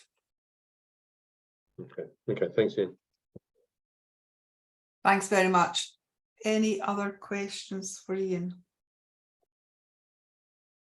No, I'm not seeing any questions. Just before we move, hopefully to approve the plan, I was just going to say that as members know, we've got an internal audit working group, and it's met once. I think its next meeting is scheduled for mid-August, and just to assure colleagues that we'll be working through the working group with Ian, and I believe Dave is able to come to the next one as well to understand the planning process and make continuous improvements to the work, and it's shaping up to be a pretty good working group, and that working group will discuss all these matters in more detail. Ian? Just to add to that, Chair, really, that at the next working group, we will be there to demonstrate the new system that we have. Yeah. And that system will be very visible, very open, and will show you where we are in terms of the delivery of the work and the cost model that we apply. So just to say that, you know, we're moving on that, and the committee and the council will have much more agile, real-time data that they can consider. Yeah, and that'll be really, really helpful, Ian. So thank you very much for that. I've noticed, Dave, you've just put your camera on. I'm going to give you the opportunity to make any comment before I go to the committee to seek their formal approval of the plan. And I can see Councillor William wants to come in, but Dave, I'll give you the opportunity to say anything, or just simply to introduce yourself, and then I'll bring Councillor William in. Yeah, thank you, Chair. My camera wasn't working, hence it's now working, hence I've now appeared in front of you. Yeah, I'm Dave Hill, I'm Chief Executive of SWAP. And I think, coming back to the point that the Chair was just raising, the Internal Audit Working Group is going to be pivotal in us explaining the planning process, all the future developments that SWAP are working on, really to the benefit of the Committee and Powers Council, and also to allow that transparency. So what happens at the moment, you get the plan every quarter. So, you know, there's almost 3 months apart before you get an update from us. Our idea is, and the dashboards are already being constructed and will be available for the Internal Audit Working Group, is that actually you can go and look at the plan and progress at any stage you want. You can go and look at how management actions are being implemented or otherwise at any time you want. So a much more dynamic, transparent process for you as members. And I hope that's going to be a really helpful step. And I'm really looking forward to coming to the Internal Audit Working Group. I think we can make some really positive progress. So thank you, Chair. Thanks very much, Jonathan, and thanks for coming today. Councillor William, I'll just let you have the floor. Thank you, Chair. And it's good to hear Dave's commitment to the work of the Internal Audit Working Group. I'm sure he's right that it'll play a central role. There was a question I should have raised earlier in the cycle of this discussion, really. And it arises on page 4 of the SWAP documentation. The area where we've got employment and a series of bullets above under the heading of the internal audit coverage in the coming period, and there's just one thing that I thought maybe would merit a distinct bullet and some significant attention for us, and that is around the impact of new ways of working, remote working, or so on, as a distinct issue. Because I recall that in the meeting that in the face-to-face meeting that we had earlier in the summer in County Hall, one of the early items was William Davis speaking to the audit report on planning services, and in his remarks there, very central to that and to the improvement agenda in his view, and he repeatedly stated it, was the return to the office and the return to a critical mass of contact between between staff members, for which he attributed improvement in terms of moderating work, exchange of professional reflections on planning tasks and so on. And I'm aware that also cuts across things like staff well-being. Possibly also the whole issue relates to the attractiveness of us as a workplace in a competitive environment for recruitment, particularly in particular specialisms. And I wonder whether whether we're far enough into the to the new ways of working, and perhaps unpacking and reverting to a sort of hybrid between new ways and traditional tried and tested ways of making some sort of assessment there. It seems to me that it's an issue that isn't identified specifically, and in one area where it's been flagged as a real driver for improvement, that we're reverting to previous. In other areas, I know that that people say it's working fine, and we're benefiting entirely from an almost entirely virtual approach. And I think we need to take stock as to the impact across the whole vast organization whose governance we're charged with. But any comments would be appreciated. But I'm certainly happy to move that we adopt this overall report just now. Thank you very much, Councillor William, and thank you for moving that we adopt. Just before I ask someone to second that, I'll ask Councillor Jake. I think you were going to respond.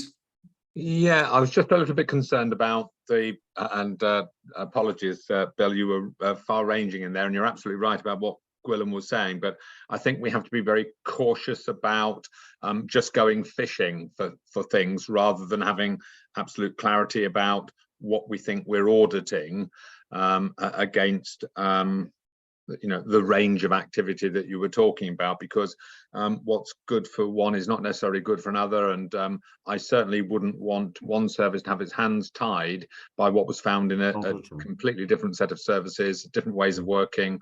And I just wonder what is in it. I saw David Hill there, Chief Executive of SWAP, nodding vigorously as he was suggesting more work might come their way. But I do think we need to be very careful about how we draw the boundaries around what we might wish to investigate.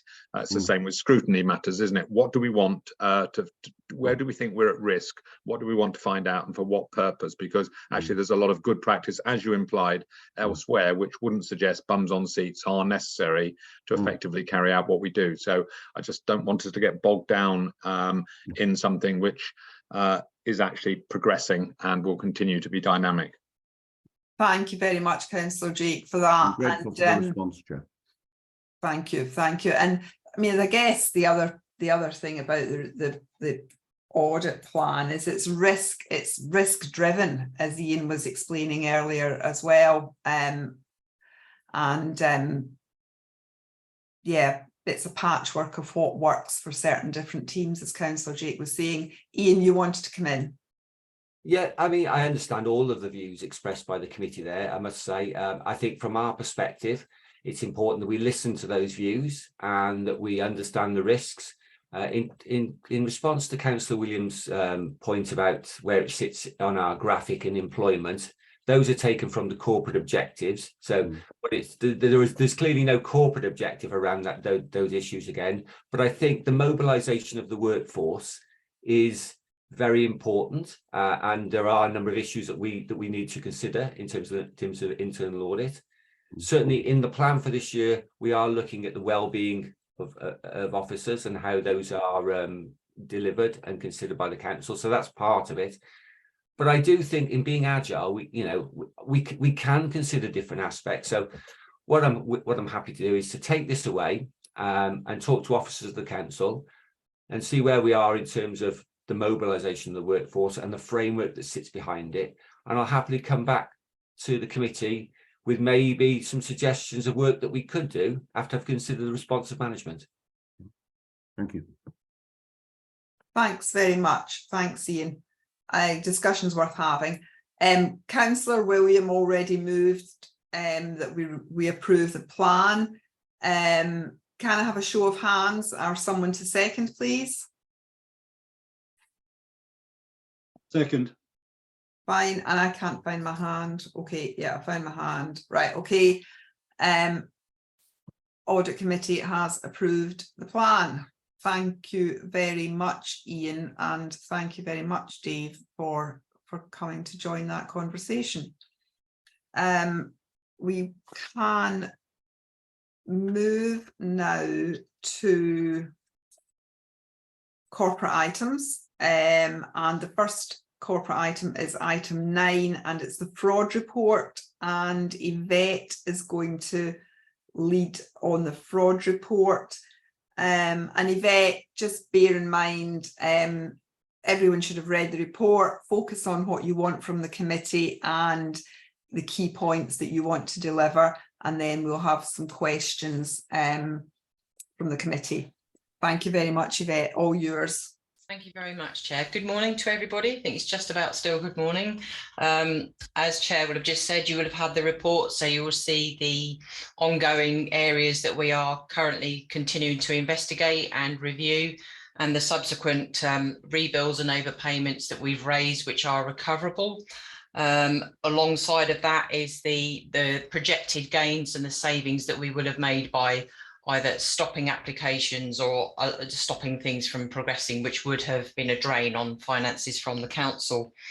All of those figures there hopefully are self-explanatory. I took on board what was raised last time from Councillor Ratcliffe, asking for some more clarity around individual things regarding the fraud overpayments, which you should see in there, marked as rebill with an R and a G as a gain. Some of those will attract both, of course. If there are any questions, then please do come to me over that.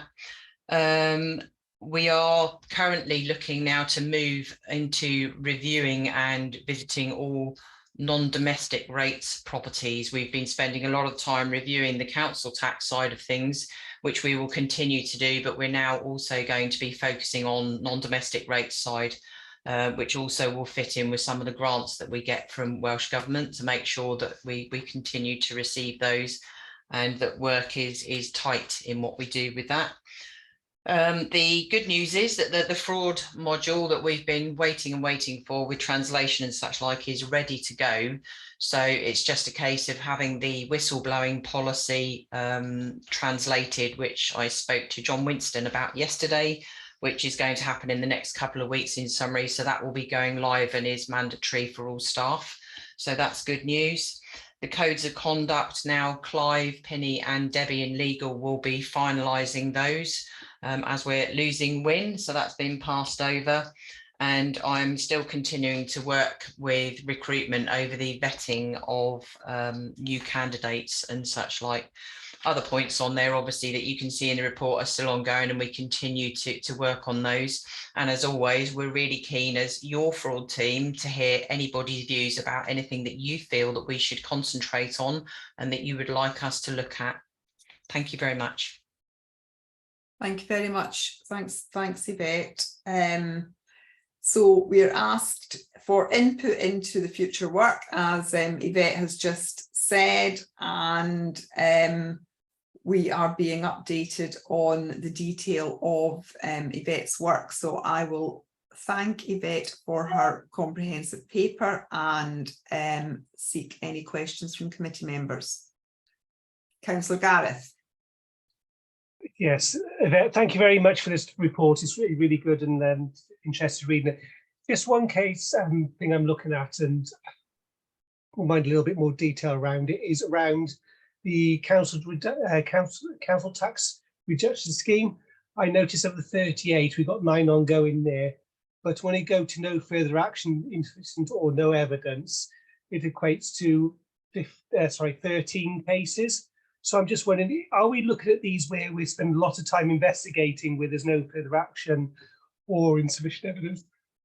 Apologies. Are we reviewing to say, well, actually, have we got the paperwork right? Have we got the systems right?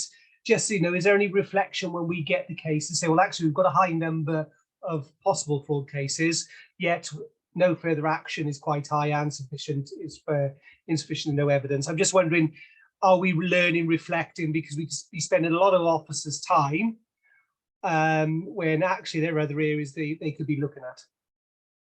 Okay, thank you, Councillor. Essentially, the difficulty we have is that when we receive referrals from outside, and obviously we do have a public website where people can report fraud, there are a number of people that will grass neighbours up, or there'll be fallout and such like, where actually they're trying to point the finger where there is nothing to point, shall we say. So, and as principal, our team always investigates every report of fraud that we get, whether that's from outside people or from inside or whatever.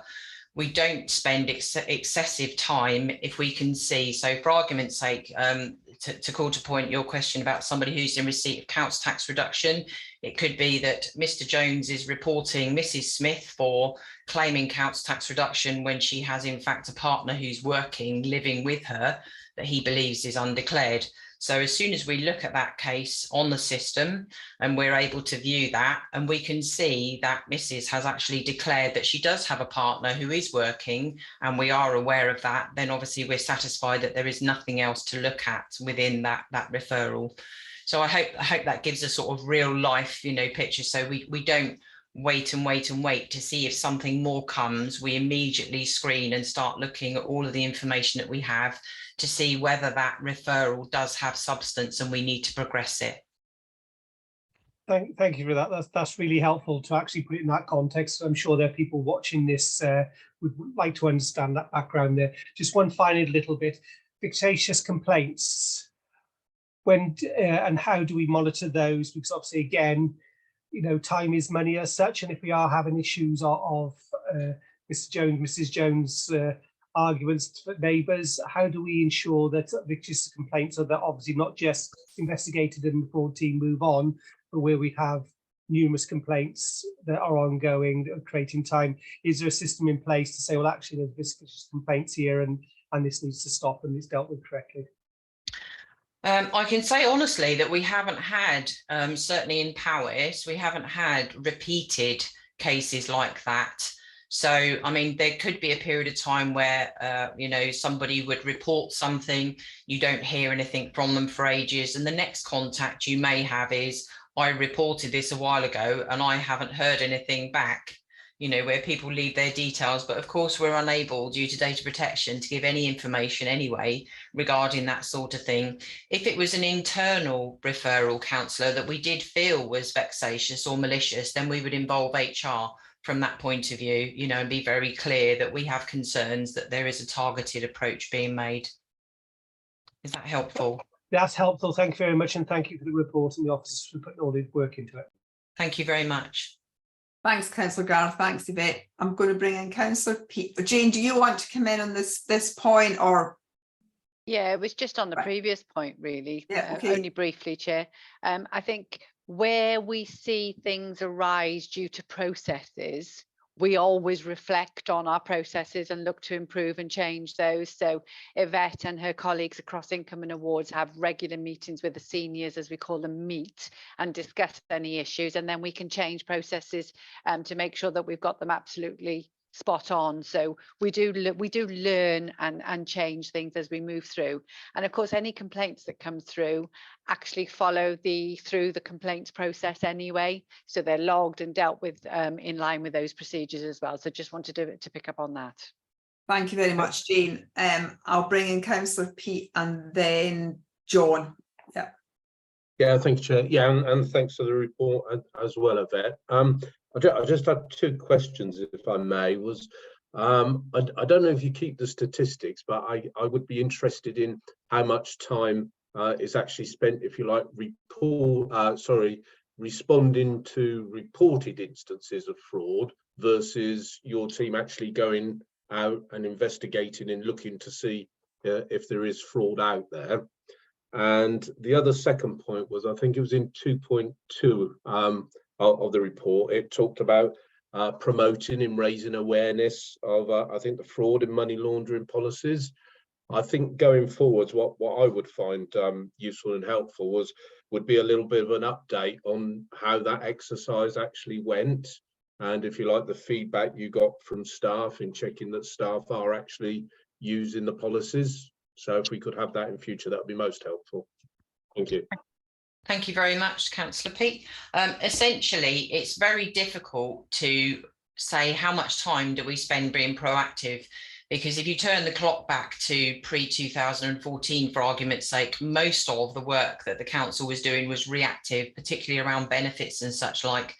But half of our work has always been trying to push things and turn it around so that we do become more proactive, because in dealing with our work, we learn how things change. Therefore, we realize that rather than sitting around waiting for something to go wrong, we go hunting. So obviously we do a series of proactive reviews. We do a series of data matching.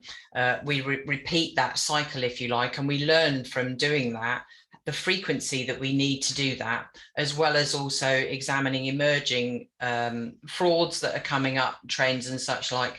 It was very interesting actually listening to Councillor earlier on talking about remote working and stuff, because I'm sure that all of you will have seen in the news the incidences of remote workers committing fraud. You know, a lot of the time now they're saying it's because of the cost of living and such like, but people working 2 jobs, you know, at the same time that they're meant to be, and that isn't always easy to pick up from that point of view. The Cabinet Office run data matching within the NFI and obviously provide reports of where they see an officer for Powys, for argument's sake, also working for another council, but that could be legitimate. But what we have been finding is that some of those other councils, officers, and we've had 2 cases of that, have gone to agencies and then come to work for us, whether it's for a short period of time or a protracted period of time, but that's not picked up in data matching with the Cabinet Office. And therefore that would leave us then to looking at how we would proactively build a relationship with the agencies that we think might feed some of our services, to identify that very early on. And, you know, in this particular point, for example, we've worked with HR to try and strengthen the fact that when they are engaging agencies, it's made very, very clear that this must be the sole or only employment that the person is coming to, or not have conflicting shifts or exceed the working time regulations.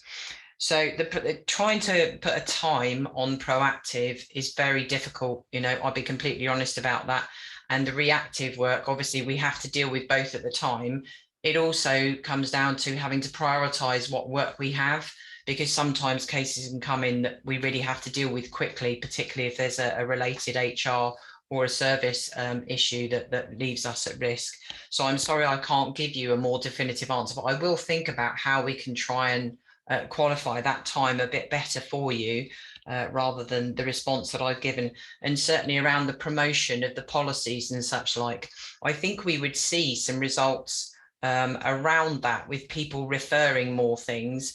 And unfortunately, because on the intranet, which I think I raised at the last meeting, we've been told that we can no longer on the new intranet have a report fraud button for staff. It means that staff would have to either go to the public website and do it, and they may not feel comfortable doing that, or they will come directly to us, you know, and speak to us. I mean, obviously we're a small team, and unfortunately my ugly mug gets plastered around quite a lot, so people have got to know me quite well. You know, I'd rather stay hidden doing what I do, but it's part of what we do to really explain to people. So I think policies is all well and good to send out, and they're necessary. Obviously we do need to have those, especially, you know, around the work that we're doing as well. But it's also important that we build relationships and that we share what fraud is, and that actually it's not just my responsibility or Ian's responsibility, for argument's sake, to tackle fraud.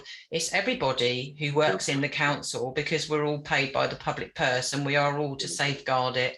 And the more knowledge people have and the more able they feel to contact, that I feel is almost more important, or just as important as having those policies in place to protect us.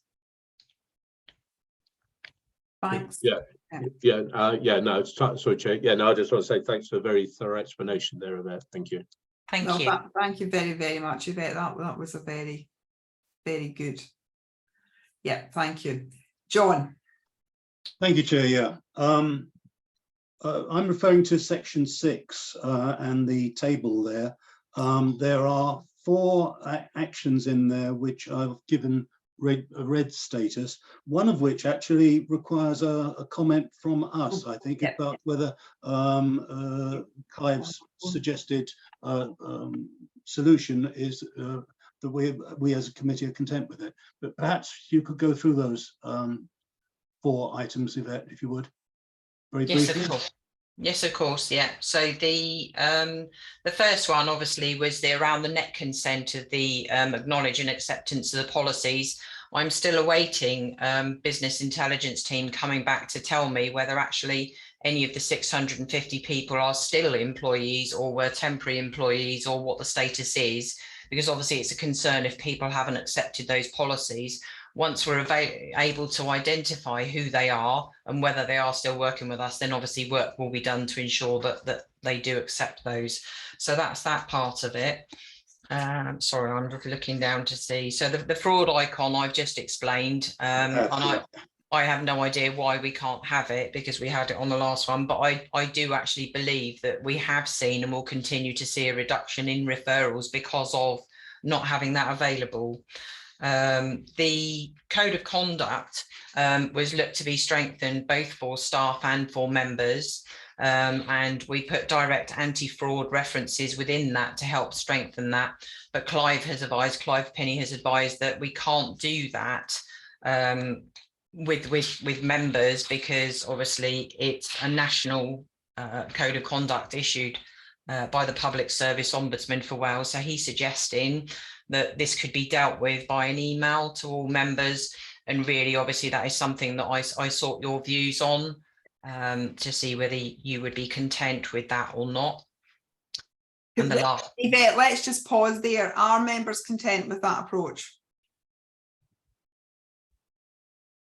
In the absence of being able to do it through the formal code of conduct, because it's got to be a national code.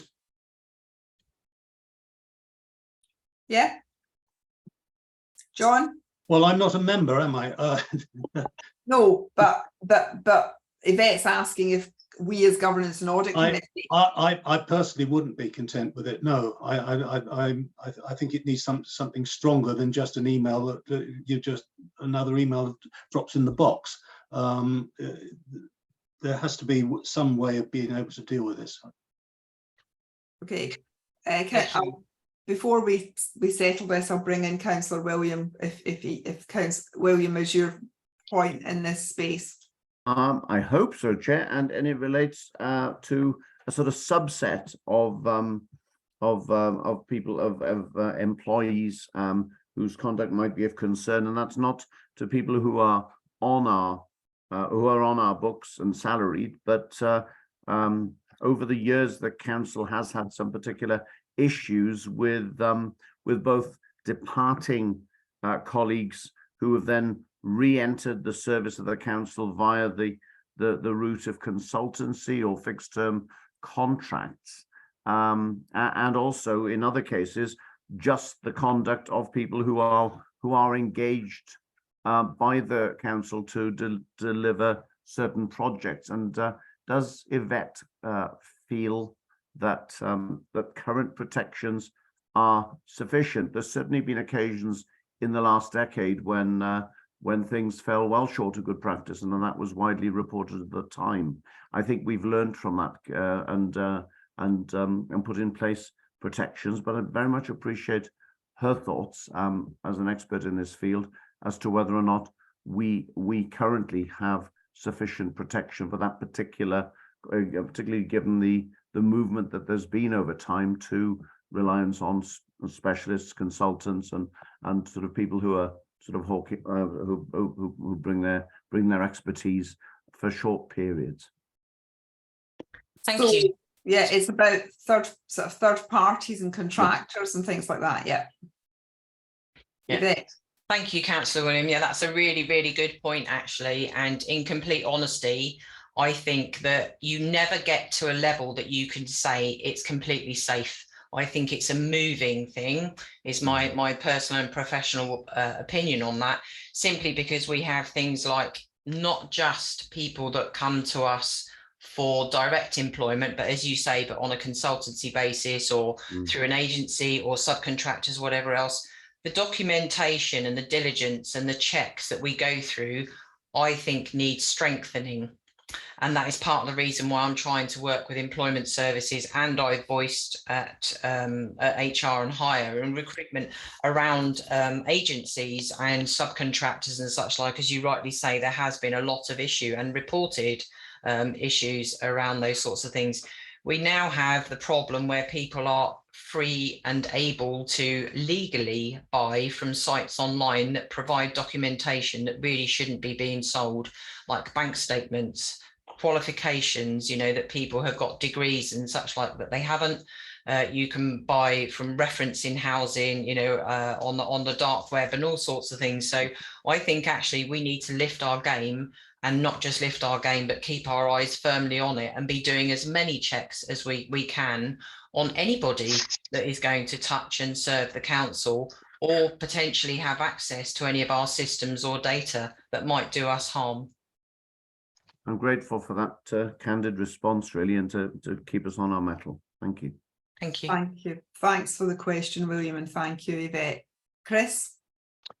Yeah, I mean, I think in relation to the code of conduct, it's something that should be considered. I mean, this is about strengthening, you know, the protections of public resources, and I think that's a surprise to me that that hasn't been considered from that overarching code of conduct more globally. I just wondered whether you'd contacted any of the other authorities to see how they're approaching it with their members, because I would have thought the same issues would have come across. I understand where the legal advice is coming to say we can't do it because it's a national code of conduct, but that then says, should we as a organization ourselves be putting some influence in to say this change needs to happen because it's protecting on there? So I think there's some work potentially to do there.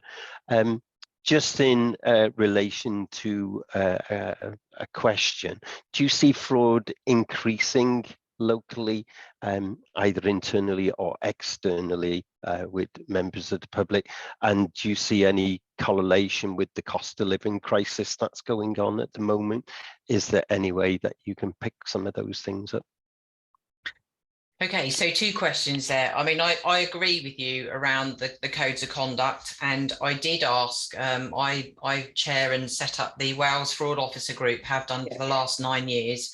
So I did pose the question there, but none of my colleagues knew anything about it and didn't seem particularly bothered, which troubled me.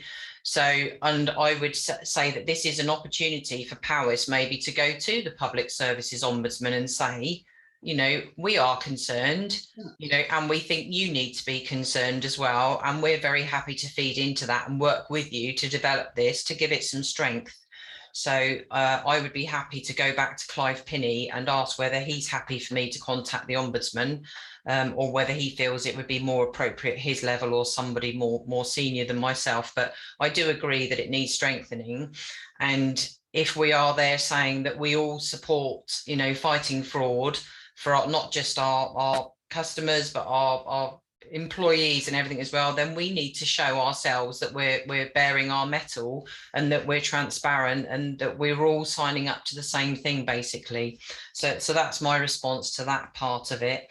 Yvette, just hang fire a wee bit. Can you just hang fire on that? I think we just need to deal with this issue of this code of conduct thing. What my mind was going exactly in the direction that you've just stated, and I would suggest by all means, you know, obviously with Clive's knowledge that you should speak to Ombudsman staff, but my inclination is that the committee should ask Clive to write to the Ombudsman saying that on the basis of these discussions, that we are surprised that it's not there and that we would prefer that it were there. I'm really surprised that your group wasn't more interested in this at a kind of Welsh level. You know, so that's a real shame. But I think my hunch is that we go for an action point to ask Clive to write to the Ombudsman, but that I don't think that precludes you speaking to your kind of your opposite numbers in Ombudsman to say that this is what we are doing and that we are taking this really seriously and would like the Ombudsman to consider a change to the Code of Conduct. Thank you very much, Chair. I will take that up. Thank you. Yeah, okay, so just Connor, for the actions, the committee don't agree with Clive's suggestion and are asking Clive, could he write to the Ombudsman to say that we would like, if possible, for this to be an update and a strengthening of the code. Yvette, you had one more answer to give, and then I'm going to bring in Councillor Pete, because I stopped you, Yvette. I'm conscious of that. No, that's okay. Thank you very much, Chair. I think it was just that the previous question was to go through the red points, and the last one of that, which I've spoken a little bit about anyway, was looking at the vetting of candidates in respect of fraud and financial fraud risk. The work has started on that, but obviously I'm limited to having to wait for when colleagues in recruitment are free. And the next meeting we're having is with HR and recruitment, because I've made some suggestions around certain things that we should be doing that other colleagues in other councils are already doing, because clearly we want to be very proactive in preventing somebody getting into our organisation at the front end who may potentially do us some damage, whether that's reputationally, financially, or both. So I think that's quite key, that we make the front end as tough as we can. So work is still ongoing, and as far as I'm concerned, I will leave that point on red until we're in a really a much stronger position. Thank you. Thank you, Yvette. Can I just go back to your first answer about this not being able to put a button on the Intralink net? Are we just leaving it there, or are we going to ask for further information? Because it seems to me that actually important if we led to a reduction in referrals. No, I completely agree with you. And David Morris, whom colleagues may all remember, was had his fist firmly up trying to get this in for us, but he was just pushed back and told that it couldn't happen. There wasn't a place for it. Jane, I can see you talking in the background. I've got Emma in the room here, so I'm just saying perhaps we could have a look at that, please. Yeah. Right, okay, let's, John, let's have an action point for further advice. In further advice, but the committee's view is that there ought to be one. So it's really an explanation. The advice really is an explanation as to why we can't. Thank you very much. I appreciate your support on that. Yeah. Thank you. I'm going to bring in Councillor Pete. Yeah, thank you, Chair. Yeah, I was just back. I agree with the action point around the point for Clive in the Code of Conduct. I just wondered that whether you thought in the meantime, whilst we're waiting for that to go through to get ahead of the curve, if there's something that still sort of needs to be done for councillors in the meantime. I don't know, I guess say something like recirculating the fraud policy to us and getting us to sign that off, as it would have all those anti-fraud references in there. Yes, it will have the anti-fraud references in there. You're completely correct. I mean, if you feel that would be a helpful thing to do, then I'm more than happy to arrange for that to happen. But I do think in the longer term, we need something stronger than that. Yeah, I agree. I do agree with that. Yeah, I can arrange for that to happen if yeah, and that's a good suggestion. Thank you. Thank you, Councillor Pete, and thank you, Yvette. Yeah, I think anything that we do in the interim, recirculating policies, sending emails to reinforce the approach, they're all interim measures. Our ultimate view is that we would prefer the Code of Conduct to be strengthened, and Clive will write. We are asking Clive to write to the Ombudsman about strengthening the code. Yes. Yeah. Great. Right. Fab. Thank you.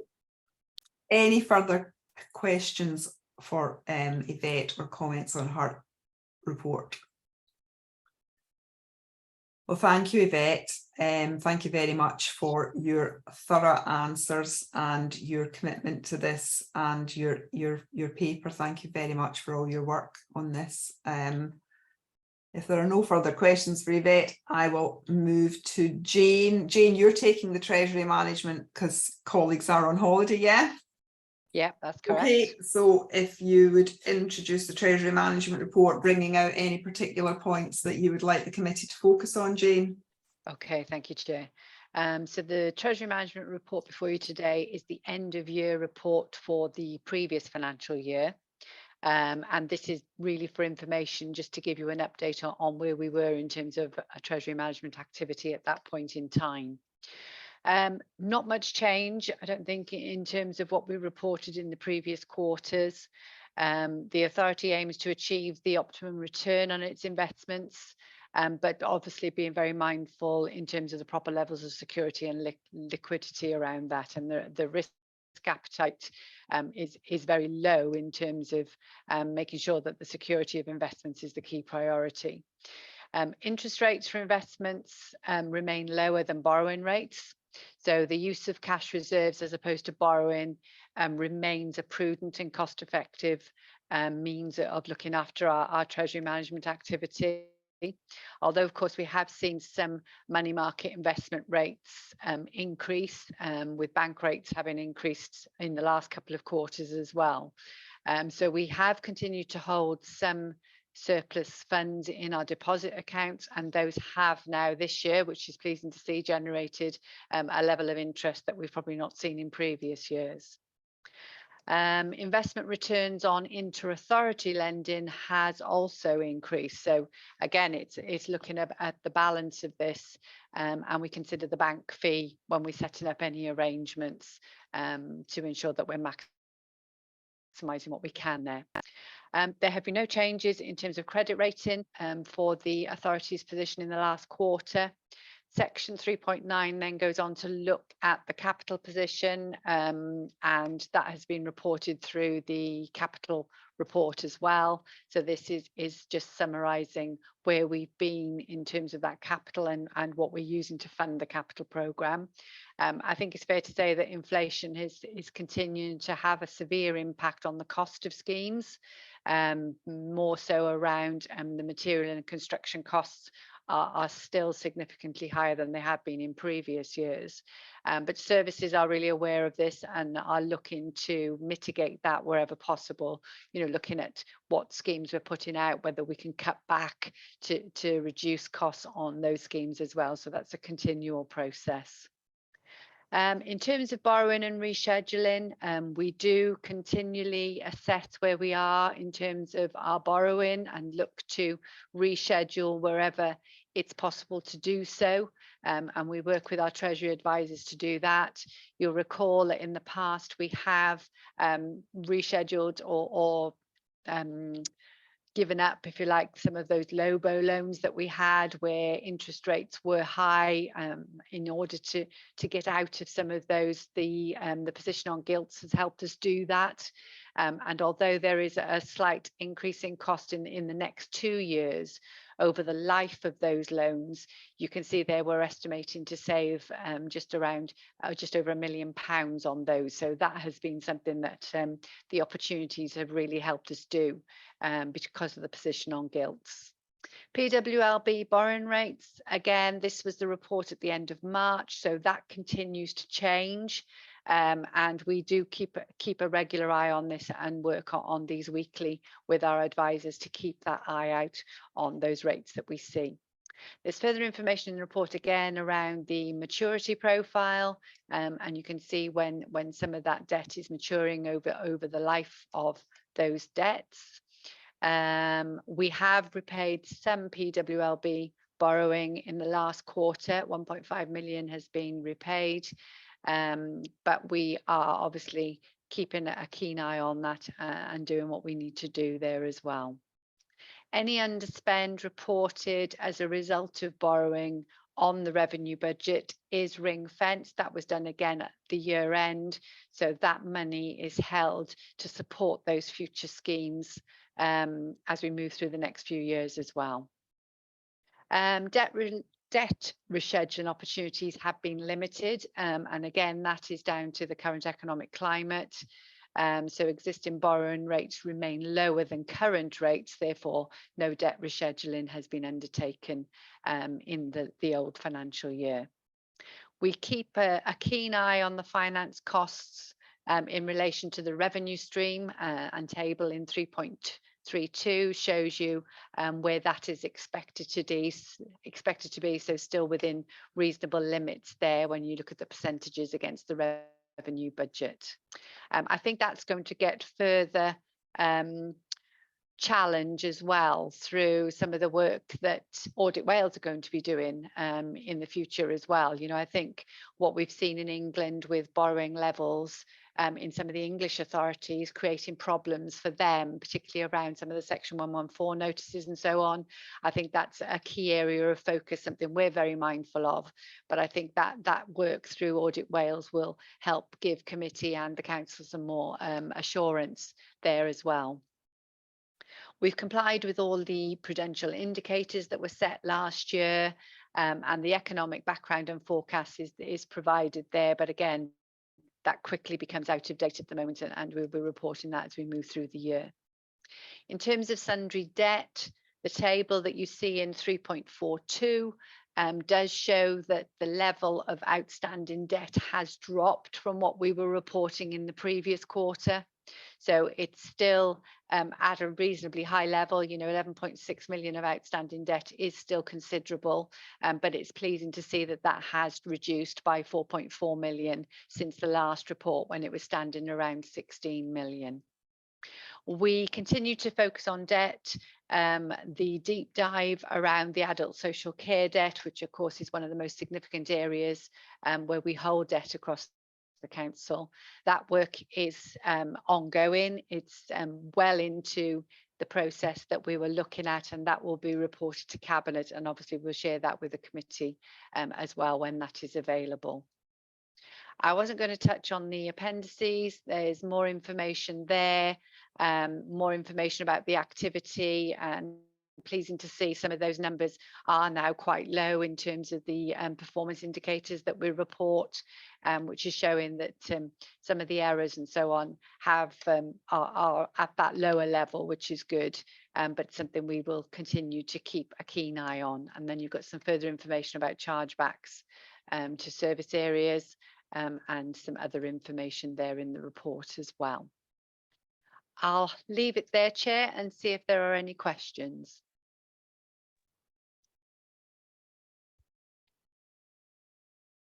Thanks very much, Jane. I can see that Councillor David wants to come in, so I'll give Councillor David the opportunity to comment, and then I'll take questions. Councillor David. Thank you, Chair. Just to draw members' attentions to Appendix A with regard to the economic background and the forecasts, as Jane's already touched on this, but 22-23 was obviously an incredibly difficult year, particularly when we take into regard the economic indicators that we've had to deal with. And 23-24 is going to be just as difficult, if not in some respects more difficult, because we're already facing still high levels of inflation, whereas energy inflation has dropped quite significantly, but wage inflation and general inflation, particularly with regard to food costs, etc., is still increasing, and that's going to be a concern going forward. If you look at the interest rates table from our link group for 23-24, already it's out of date because it's showing a measure there 4.5% for June. And we already know that that bank rate is sitting at 5%. So that again is an indicator that these pressures are still with us going forward. I just wanted to make that point, Chair, that generally speaking, I think the Treasury Management team and the function itself has worked effectively for the 22-23 period. Challenges are still with us this year, but I'm confident that we can come through to the positive outcome.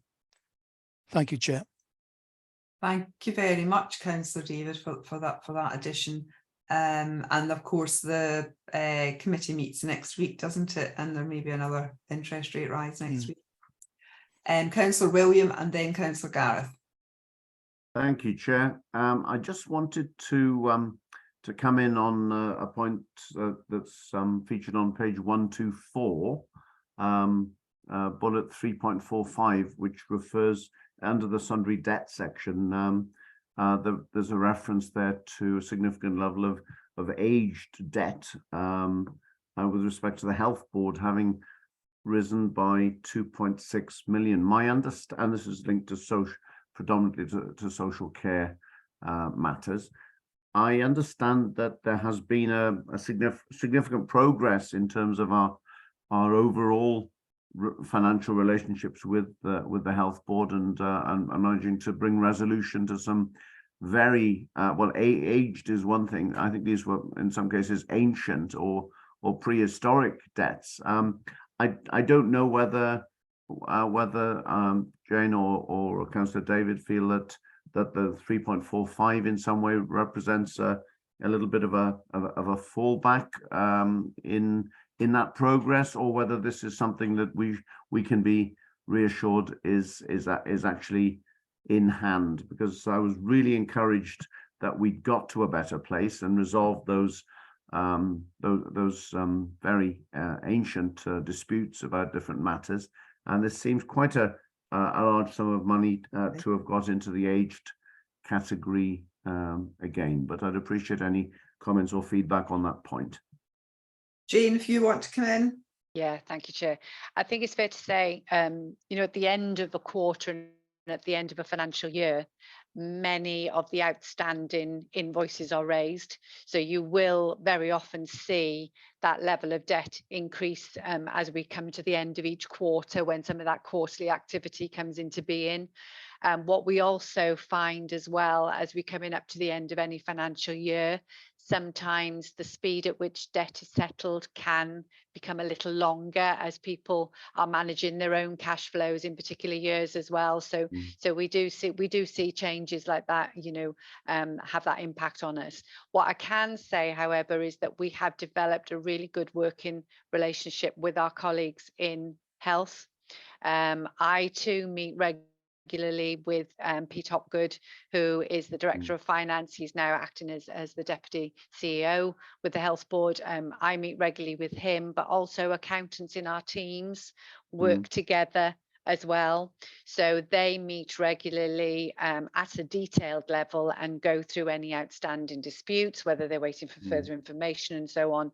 So I think that relationship is starting to help us unblock and recover some of that debt more quickly. So I'm hoping we should be seeing some improvement in those levels as we move through this next year. Thank you, Jane. Thank you, Chair, for allowing that question. It's just reassuring that you feel that this isn't too much of a red flag, that this is something that can be worked through as part of wider progress. Chair, unfortunately, I need to step out now, but if I could thank Jane and Councillor David and the whole team for what they do to keep all this area of the council's business under good review and in good hands. Thank you very much. Thank you very much, Councillor William, and good luck with your next meeting. I'll bring in Councillor Gareth and then Councillor Pete. Thank you very much. Yes, just leading on from that and looking at internal debts. Jane, can you just give us a little bit of background on the internal age debts? Because obviously looking at adult social services, and highways, they've got some high figures there that within the 30 days. But I want to look at more of the long term, 61 to 90 and the 90 days over. We're talking some considerable amount. What are we doing with the services and as a council to inform us obviously about, we're talking some big figures here about the return, because obviously the services still have to operate. And I know we've got adult social care at the moment. I wouldn't say it's the easy time of year. It's never time of easy time of year. It's a time of year that we don't have a higher pressure. But when we get into October, November, December time, New Year's, slip, trips and falls and everything else related to health, that debt obviously could increase quite quickly, quite easily. I'm just wondering, what are we doing and talking to services to manage long-term debt? And is there anything within this report that would be helpful for us to understand and manage those the expectations? I think it's a good point, because of course at the point of raising an invoice, the service receives the income in their accounts. So you hold that debt obviously on the balance sheet rather than individual services having that debt not showing on their records. So it is important that we work with services where we're having trouble recovering that debt and work with them to make sure that we manage that effectively between both teams. So we're doing some work there as well. I think the deep dive, particularly around the adult social care, as you rightly say, the levels of what we charge there are significant. And I think that deep dive information will help us look at that more closely, and we can use that information then to see how we can improve on some of that and improve that. And there may be some learning there for the rest of the organisation as well and other services. So I'm really looking forward to receiving that review and being able to see what we can do to improve things. Can I just come back on one question? Obviously, the officer model is working. David, a question for you. Do you feel you're confident that other portfolio holders are aware of what's within their budget and where there is budget deficits, and are they having conversations with you? Because obviously, yes, it's the operational side, but also the political side. We need to ensure that that is challenging and get support, which gives you obviously the tools, and David, to push back. I haven't seen the Q1 outturn figures yet. I've got some indication with some service areas. I'd be really concerned if portfolio holders weren't aware of the financial situation within their services. But obviously, you know, when we do get the Q1 outturn, we can start looking at that a little closer. But I'm fairly confident, you know, from some of the discussions we're having generally within Cabinet, that all portfolio holders are abreast of developments within the relevant service areas. Thank you. Thank you. Thanks, Councillor Gareth. Thank you, Councillor David. Councillor Pete. Yeah, thank you, Chair. I just 2 points I had was I'm not quite sure, looking at the table on the sundry debt, how that would compare with, say, other authorities, or even if a comparison is possible. So I don't know whether we're good, bad, or middle of the road in terms of our level of debt there. And then I think the other bit was the opening paragraph on the section talks about the cash flow and the need for short-term borrowing to cover this level of debt. I don't know if we have a figure for how much that short-term borrowing is actually costing us, Jane. We will have. I don't have it to hand, but I can provide that information to you. But we've very much taken the stance at the moment that to borrow at a short term is more beneficial to us at the moment because of the interest rates, and to take out any longer term borrowing and tie ourselves into a higher rate now is not advisable, because we are all expecting, and we've been expecting for some time, for rates to start to fall, but we're not seeing that at the moment. But we will have that information and can provide that to you. And in terms of the comparisons of the level of debt? Yes, sorry. It is difficult to compare levels of debt because there will be different delivery models in different authorities. There are some ratios and things that we can compare. There's recently been a dashboard that's been pulled together. I'm not sure whether it's Audit Wales or Welsh Government, but there is some information there we can share with you. But it's useful to some extent, but it won't give you a really good indication, because obviously each authority can be very different in terms of what they deliver and what they charge for, and the level of that charge as well. But it may prove useful, so we can look to bring that for you. Okay, thank you. Thanks, Councillor Pete. Thanks, Jane. John, final question. Yes, thank you, Chair. I'm going back to table 3.11, breakdown of the capital budget expenditure.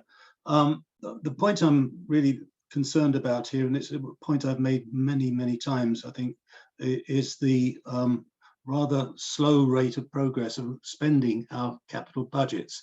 I mean, we budget the capital for very good reasons, and not spending it is not a virtue in many cases.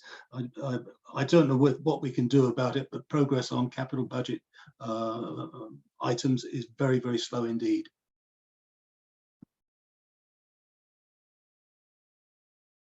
just go, it's something we've seen, as you rightly say, John, for a number of years. We would say, obviously, last year, due to the impact of rising costs and so on, we did ask services to pull back a little in terms of spend where they could, where it wasn't going to provide any concerns or issues for the authority in doing so.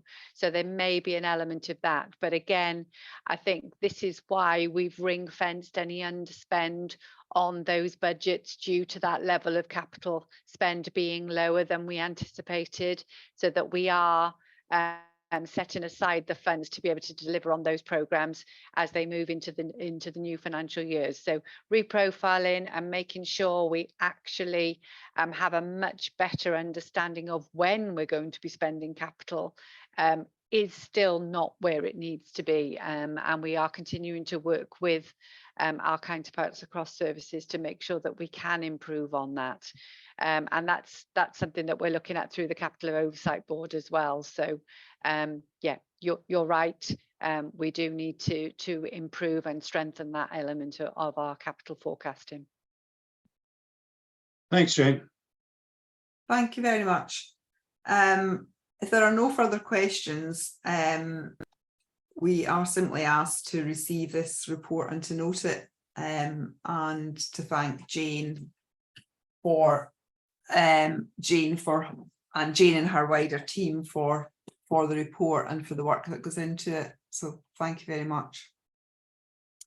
Thank you. Moving on, and I do appreciate that everybody is probably getting quite exhausted by now because we've been going at this for nearly 3 hours. But we're scheduled to have a break at 1:15, and before that we have the annual self-assessment report and the annual governance statement, and I can see Catherine has helpfully just switched her camera on, so welcome, Catherine. Hello. Just we're asked to receive and consider these reports. Audit Committee has seen a draft of the annual governance statement at its last meeting on the 23rd of June, and a week ago today we had a very detailed seminar during which officers explained the latest draft and went through our comments provided during the meeting in June, and following that in correspondence. So I mean, my view may not be shared by everyone, but my view is that we've had we've been very well supported in our consideration of the draft and emergent annual governance statement. So I'm very grateful to officers and to cabinet members who also were able to attend the seminar last week and contribute to our considerations. So with that context, I think I'm handing over to Catherine. Yeah? Yeah, thank you very much, Okay. Lynn. Floor is yours, Catherine. Okay, so the annual self-assessment report, which is on page 143 of your document packs, and the annual governance statement, which is page 301, have both been brought forward together as they are very much interlinked and support our legislative requirements under Part 6 of the Local Government and Elections Act, and that need to review that the council is exercising its functions effectively and using resources economically, efficiently and effectively, and the extent to which its governance is effective for securing the above. So as many of you are aware, we've got rigorous self-assessment processes in place, and this has resulted in a significant amount of reflection and challenge. And so this feeds our future improvement actions. And as Lynn pointed out just then, governance and audit have been a real key part of this. And we had a really valuable private seminar last week, attended by members of Cabinet and executive management team, as well as the committee itself. So the self-assessment report provides an overview of the council's performance against the 2022-23 Corporate Improvement Plan and Strategic Equality Plan, which we're often referred to as Vision 2025. And it details how we rate ourselves as a council against this plan, which was in its final year. So I'm not going to go through everything in this document pack verbatim, as it's very detailed, as you can see, And overall, Cabinet considered the degrees of ambition, which we defined using the Future Generations Journey Tracker. So the 4 objectives within there, for Objective 1, we felt that we were being more adventurous. Objective 2, making simple changes as well as being more adventurous between the both. Objective 3, being more adventurous but moving towards owning our ambition.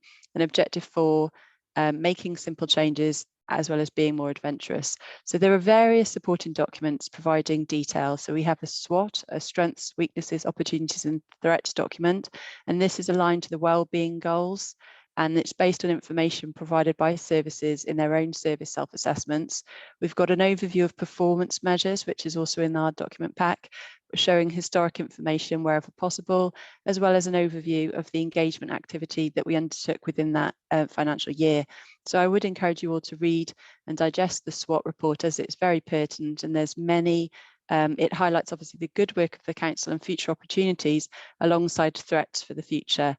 So while we may not be able to address all of these threats in the short term, it's important to make sure that we all reflect upon the strengths, weaknesses, opportunities and threats as we begin to further develop sustainable powers. So moving on to the annual governance statement, this allows us to demonstrate the extent to which governance is effective, and the document is based on the 7 SIPFA principles and Solace, and this looks at governance and providing an overall assessment of our assurance, as well as assurance levels for each of those 7 principles, along with supporting evidence. The assurance levels were provided, as mentioned, based on officers, Cabinet, EMT, and valuable feedback from Governance and Audit Committee. So for each of them, we had Principle A with an assurance level substantial, Principle B, reasonable, Principle C, reasonable, Principle D, substantial, Principle E, substantial, Principle F, reasonable, and Principle G, reasonable. So as you will be aware, it has been a very busy year with a range of regulatory reports received. However, these challenges have been complemented by many positive developments which have sought to enhance our governance. So today, from the committee, I would like to seek endorsement of the annual governance statement ahead of final approval at Governance and Audit Committee in the autumn, alongside the statement of accounts, as well as endorsement of the self-assessment before it goes before Cabinet next Tuesday on the 1st of August for approval. Diolch yn fawr. Thank you very much, Catherine. Councillor Jake, do you want to add anything to Catherine's remarks before we open for any questions? No, sorry, I didn't do that. I just wanted to show that that you had Cabinet members here clearly on the screen, and I was very attentive in terms of what Catherine was saying. So no, that's fine. Sorry. That's fine. No, don't apologise. It's really good to have you with us. As I said, we've had a good bite at this, but it is important that Governance and Audit Committee have the opportunity to make any further comments to Catherine and to Cabinet members prior to the annual governance statement and the self-assessment going forward to Cabinet and again to us in the autumn. So are there any further comments or questions?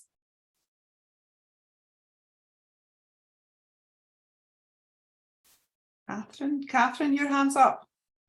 Yeah, it was just to add, I forgot to mention that from the private seminar last week, one benefit that was mentioned by one of the committee, but I can't recall who, was that with our improvement actions that we've sort of highlighted for the coming year, 23-24, we were going to go away to the responsible officers against each of those and come up with some of the sort of tangible things that they're going to be implemented to achieve those and have a bit more detail around those and monitor it with governance and audit. So I think that's a really good improvement that we can add in to strengthen our process. Mm-hmm. Thank you very much.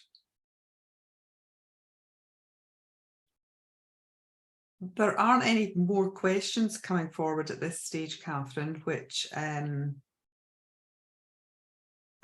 think in many ways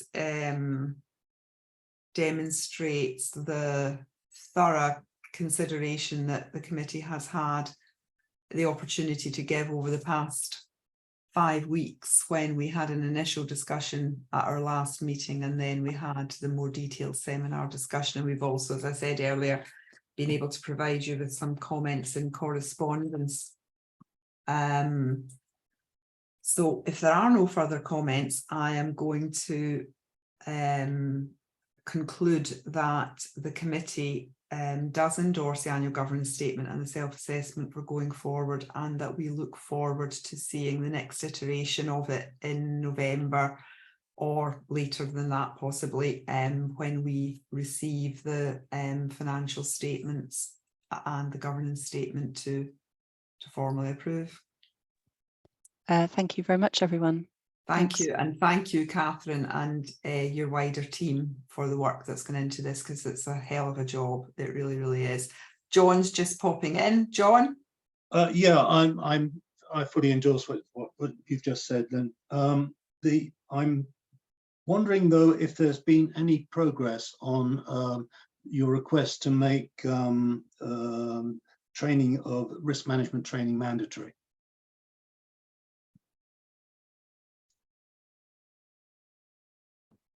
Shall I come in there, Chair? Yes, please. We considered the email that you sent through to at executive management team. Rather than making the risk management training mandatory for all officers, we are going to identify role-specific mandatory training. So we will identify the roles across the organisation where we feel they specifically need that training and make it mandatory for those. So that's where EMT concluded, and that's the action that's been taken forward. Thanks. Fine, thank you very much. I mean, at one level, it would be lovely if everybody could be trained in everything, Emma, but, you know, realistically, people need to prioritise, and that prioritisation is very much in line with the kind of the conclusions that we were coming to at our last meeting. So yeah, thank you very much for that. Yeah, no, thank you for the recommendation. Thanks. Gareth? Yeah, no, thank you. Just carrying on from that. And yeah, I think that's a sensible approach forward. Just one question. When do you review any type of training, obviously just this one, but all others against jobs in those areas? I'm just wondering, it's all well and good putting in, but as the council evolves, and we'll be an evolving council, have we got regular places where the SMT will review these? It's just a follow on from John's, just to add a little bit more weight to it. Yeah, absolutely. So we monitor quarterly our performance against the mandatory training that we've identified, the same as our appraisals and same as our sickness. But in terms of the wider workforce planning and the training needs analysis and identifying those roles, we do that as part of the integrated business planning process and annually.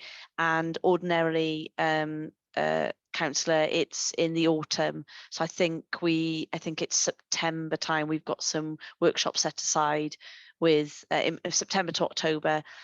We've got some workshops set up then with every service, so we'd work that through, as well as the wider development.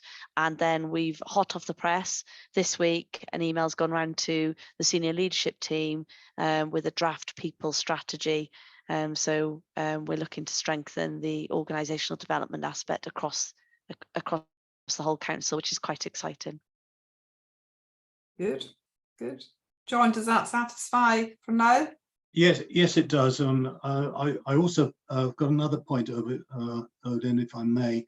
We did have some discussion about the volume of work that's involved in these documents, and I promised to raise it again in front of Wales Audit, in the hope that they might be able to do something to reduce the burden and indeed the cost of producing this stuff. Thank you, John.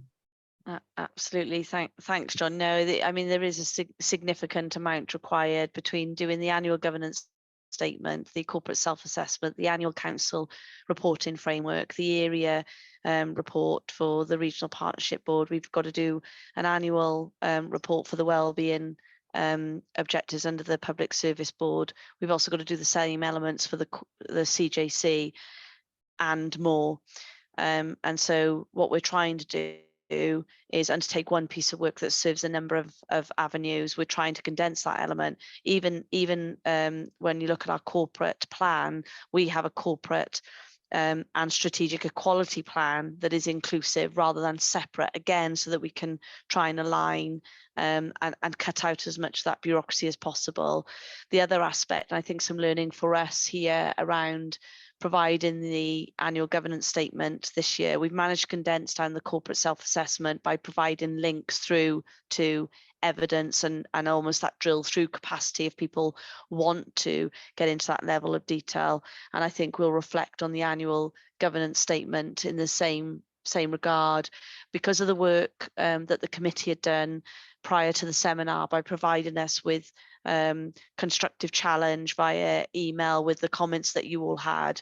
We were able to take those away and consider those before the seminar, and therefore provide you with robust responses during the seminar that we held. And actually, there was a light bulb moment for me personally in that, where Catherine had then succinctly pulled together just bullet points of the key things that we've used to draw on for our assurance level.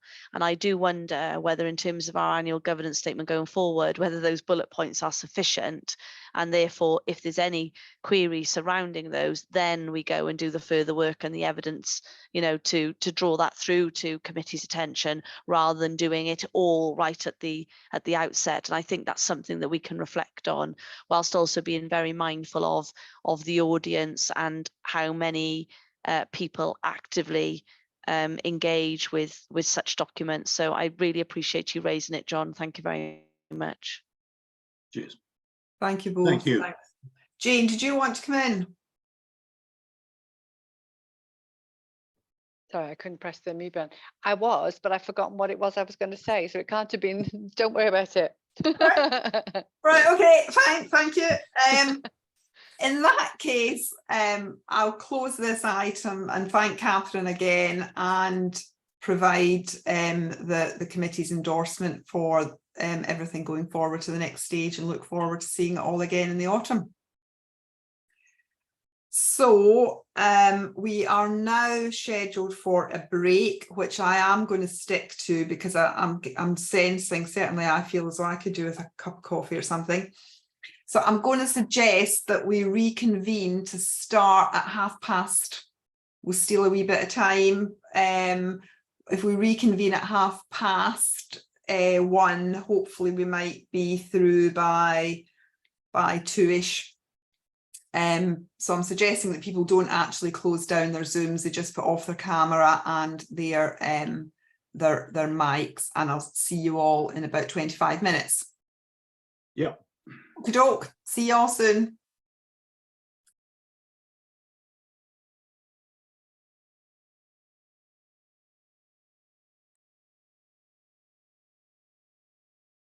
Thanks very much, colleagues, for part 2 of our 28th of July Governance and Audit Committee, and we'll move to agenda item 12 and ask Jane to give us a verbal update on Sustainable Powys, and following which we'll take questions or any additional contributions that colleagues wish to make. Jane.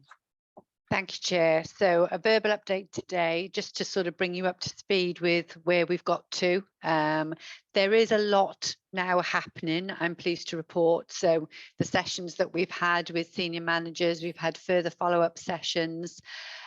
We've shared information around what other authorities are doing, and asking everybody to sort of pick up on that and look at what options they've developed, so that you can look to explore those further. We've also focused quite a little bit around making sure the culture of the organisation is where it needs to be in terms of taking and developing options around this. So we have had some sessions specifically looking at that, where there may be fixed views or growth views by individuals, and just helping heads of services and managers to actually start to think how they get staff involved in this and take them on the same journey, and take them into developing new models of delivery and so on as well. So that's been a bit of focus. We've also really starting to firm up in terms of the engagement piece.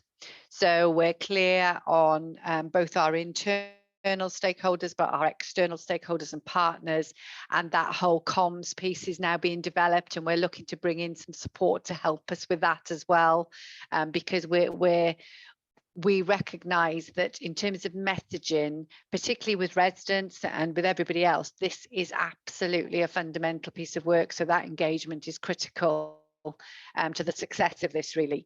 So that has been developed now and taken forward as well.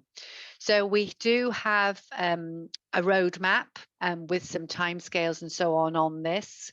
I'm just going to pick up sort of where the major activity is along that. If I can find my screen, bear with me. So we've done a member briefing now in July as well, and that engagement piece we've made the appointments for that. Very much we move now into the next phase where we're starting to do the analysis, starting to collate the data, and looking at where there's potentially some quick wins and putting sprints in place to actually take that forward. And again, in terms of the mindset, we've done that with members as well. So it's about making sure members are ready for this, because there are going to be some challenging decisions to be made by members as well. So making sure that they're in the right space for that. Then through the autumn, that engagement activity will continue, and there will be a bit of a feedback loop with that as we design and test and deliver. We will be seeing the options from services coming forward early autumn, and there will be member workshops throughout that as well to get members involved as those are developed. Critical that we identify the quick wins, the things that we can take forward at pace that will deliver the initial requirements in the early years of the programme, and then be clear about what that longer term plan and the medium term challenges around that as well. So we'll be looking at that. And then through the winter, there will be an assessment against the IBPs, and looking at the tangible things that can be delivered there. And again, these ongoing member briefings and updates as we move through that. And we'll finally get to the spring where we will be hoping to bridge the gap in terms of that budget proposal going forward in March. And that is looking to address that early indication is the £10 million gap, but obviously alongside the sustainable powers work, Anne and myself are updating the budget model. We're revisiting all the assumptions, because as we saw with the Treasury Management Report, things are changing, you know, inflation, energy costs, all of those things are changing. So we need to build all of that into that plan. And then we'll refresh the medium-term financial strategy alongside this continued work here as well. So I hope that gives you a bit of an overview. I think just picking up from something that was said this morning too, around the digital piece, where it was commented that in terms of rurality and that digital interaction, and how by having a lot of digital interfaces, if things go wrong, then you can exclude people unintentionally from that as well, but that will clearly be part of the focus as we develop our models going forward as well. We have for many years put much more into that digital platform, and while doing that we've learned along the way as well in terms of the things that can go wrong. Digital is very much about the future, and we know in terms of the generations we serve, the younger generations are very much more in tune with that digital interaction. So it's not just about putting things in place that will work for today. We need to think about that longer term as well. And this is really building on that sustainable model. And it may be that models will change across a number of years in response to that as well. So I'll leave it there. I'll look to Emma if she wants to add anything, but I can see Councillor David already has his hand up, and whether anybody else has got anything to add. Thank you. Councillor David. Yeah, thank you, Chair. I think Jane has said basically everything I wanted to say, but I think it's important that we don't underestimate the scale of the amount of work required, but it's right that Jane has identified the challenges going forward, and they're absolutely huge. And if we're going to be able to deliver first-class services that are required by our residents, then it's absolutely essential that we succeed in this process. But Jane's right to point out that it is a major cultural change. We have to change the mindset, and that applies to members, staff, and indeed in many respects to the way that the public perceive us and the way we deliver our services. But it goes without saying that we can't afford, when we do achieve the outcome we require at the end of this process, that we don't sit back and say that's the end of it and we simply accept it. It's got to be an ongoing process, a continuous PDI in many respects, where we actually plan things, do things, and review them. And I think that the old adage where we say, oh, if it's not broken, well, don't fix it, that goes by the by, because we can't afford to accept that anymore, because we're living in a fast-changing world. And as Jane rightly points out, with the technological advances, etc., we have to keep reviewing what we're doing. So I just wanted to underline the fact that it is an essential piece of work to take us forward. Thank you, Chair. Thank you very much, Councillor David. Open for questions to Jane and Councillor David. Chris, Councillor Chris. Thank you, Chair, and thank you, Jane, for the update. It's quite encouraging that things are starting to get a bit of momentum with it and moving forward. And I think it's quite apt that today we had the presentation of a number of digital strategies coming through and looking at those, because I do see that the digital delivery is going to be one that's going to help with the more sustainable agenda that we're trying to pursue. And it was mentioned by the gentleman who presented the strategy about AI tools, and that there is sometimes a fear of them, but when they're utilized in the correct way, they can actually make a substantial benefit to not only our residents and the communities that we serve, but also impact on the money side of the equation, which both you and David will be pleased about.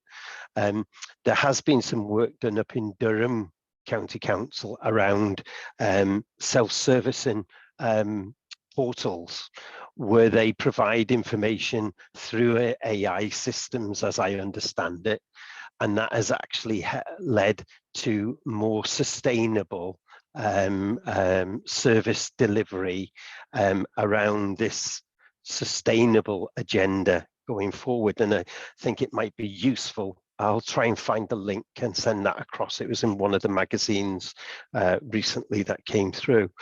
And to me, I think it's, what are we going to do to ensure that the residents within Powys are not excluded from that agenda, because we do have a much more older population, and as you mentioned, youngsters seem to be quite assured in dealing with technology, but once you go to one particular type of age group, that then sometimes is more of a challenge. And I would hope that we try to put some form of developments in place to be able to take people with us as a part of that journey, because that's where the future is going to be, and we don't want to leave them behind. But it sounds encouraging that we're starting to get that momentum.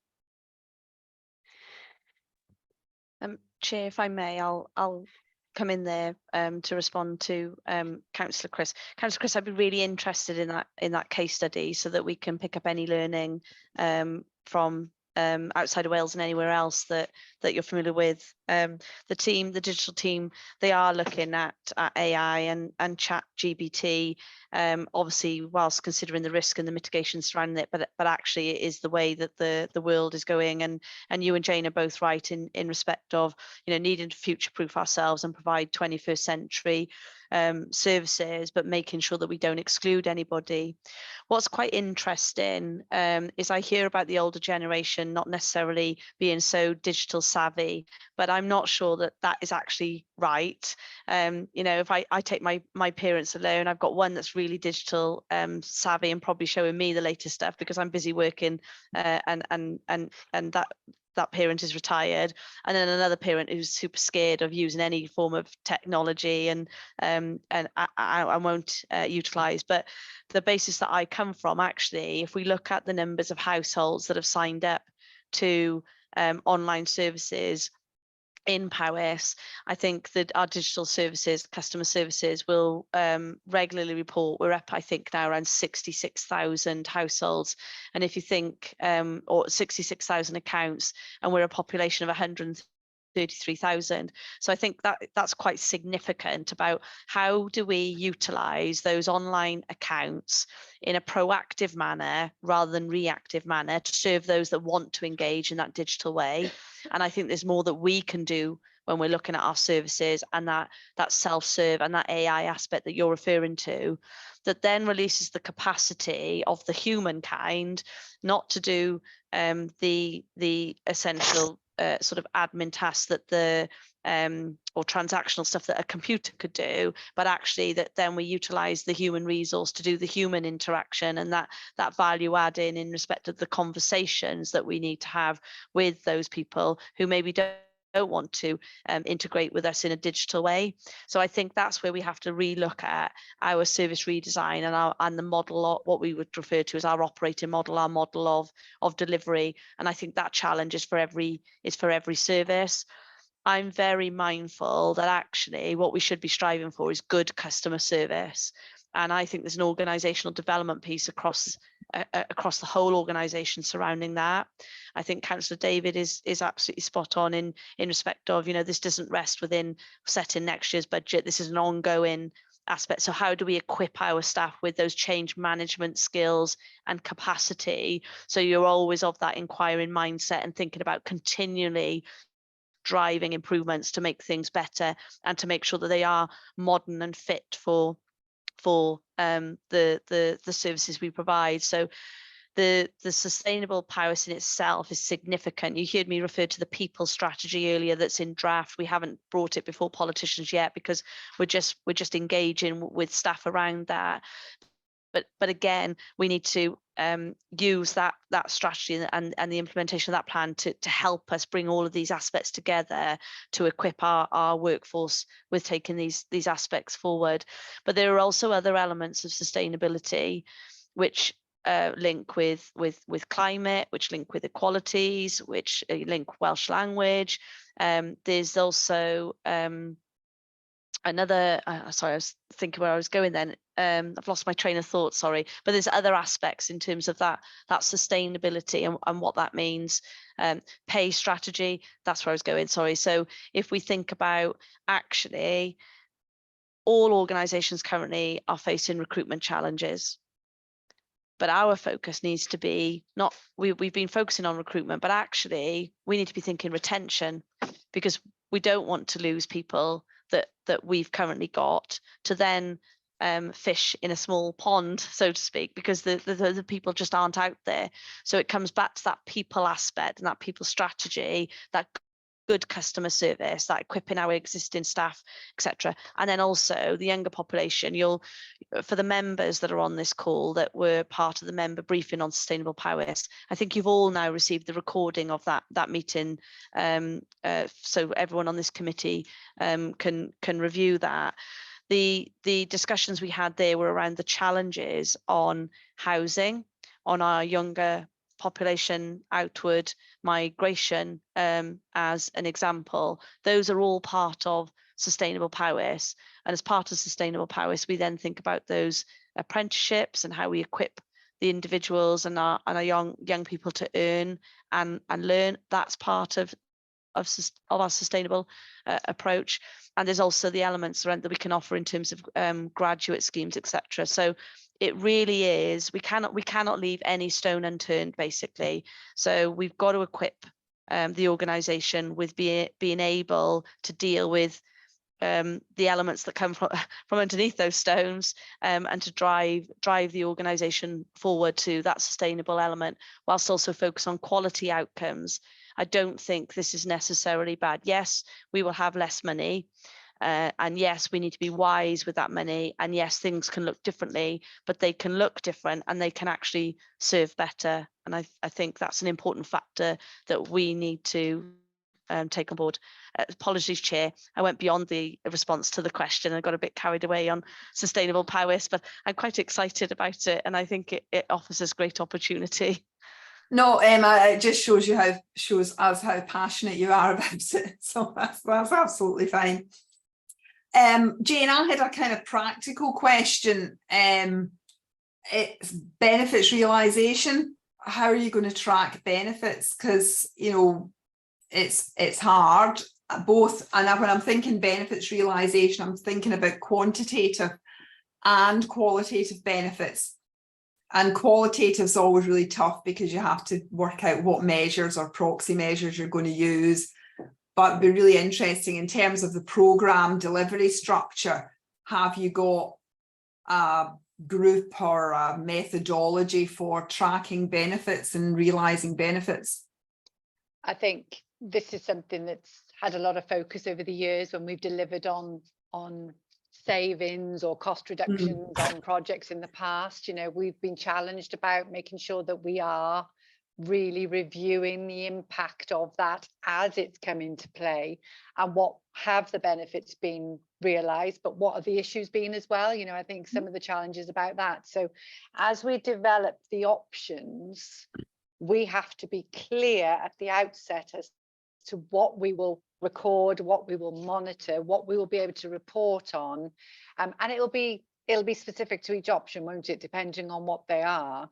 But absolutely, we have to be clear that we're able to effectively report on that benefits realisation as we move forward.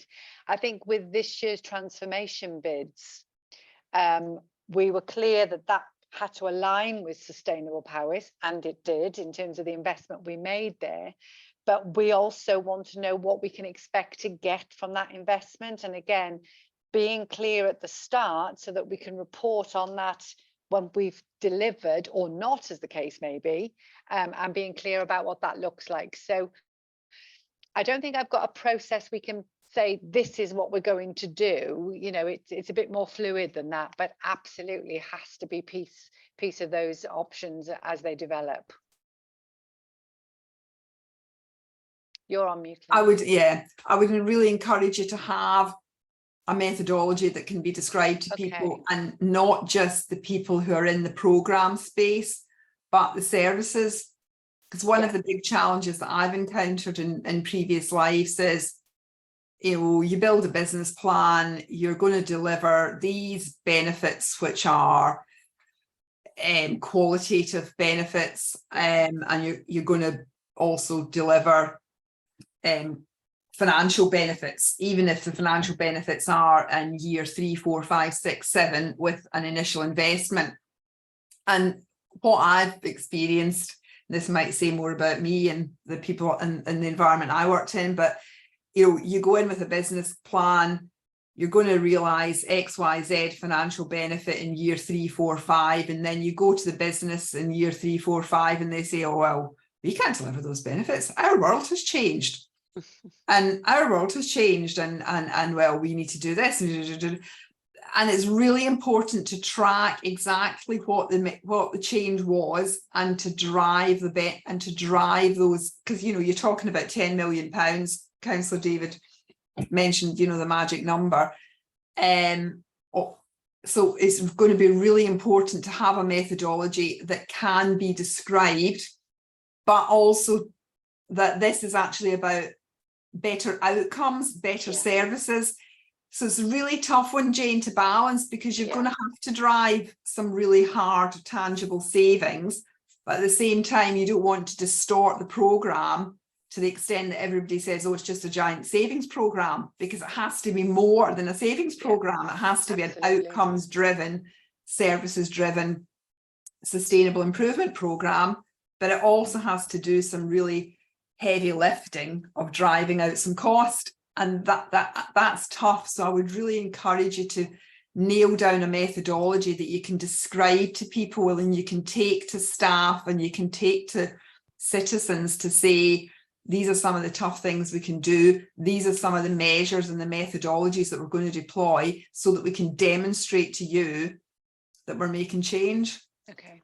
It's hard yards, but I would really encourage you to think about it. Okay. Emma wanted to come in and Councillor David wanted to come in. Yeah, if I may, I was fortunate this morning to join the first the Q1 meeting of our senior leadership team, based on our new results-based accountability model that we're using in the corporate plan. Unfortunately, Jane wasn't able to join that meeting because she was with yourselves, hence me joining here late.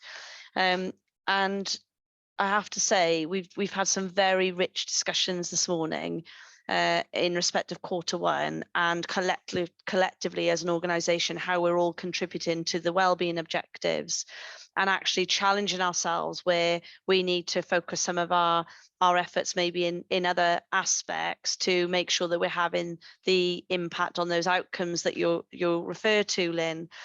And the way that we've done that, of course, for those that aren't familiar with RBA, is about how much, how well, and what difference. And it's the what difference aspect, I think, as well, that you're touching on.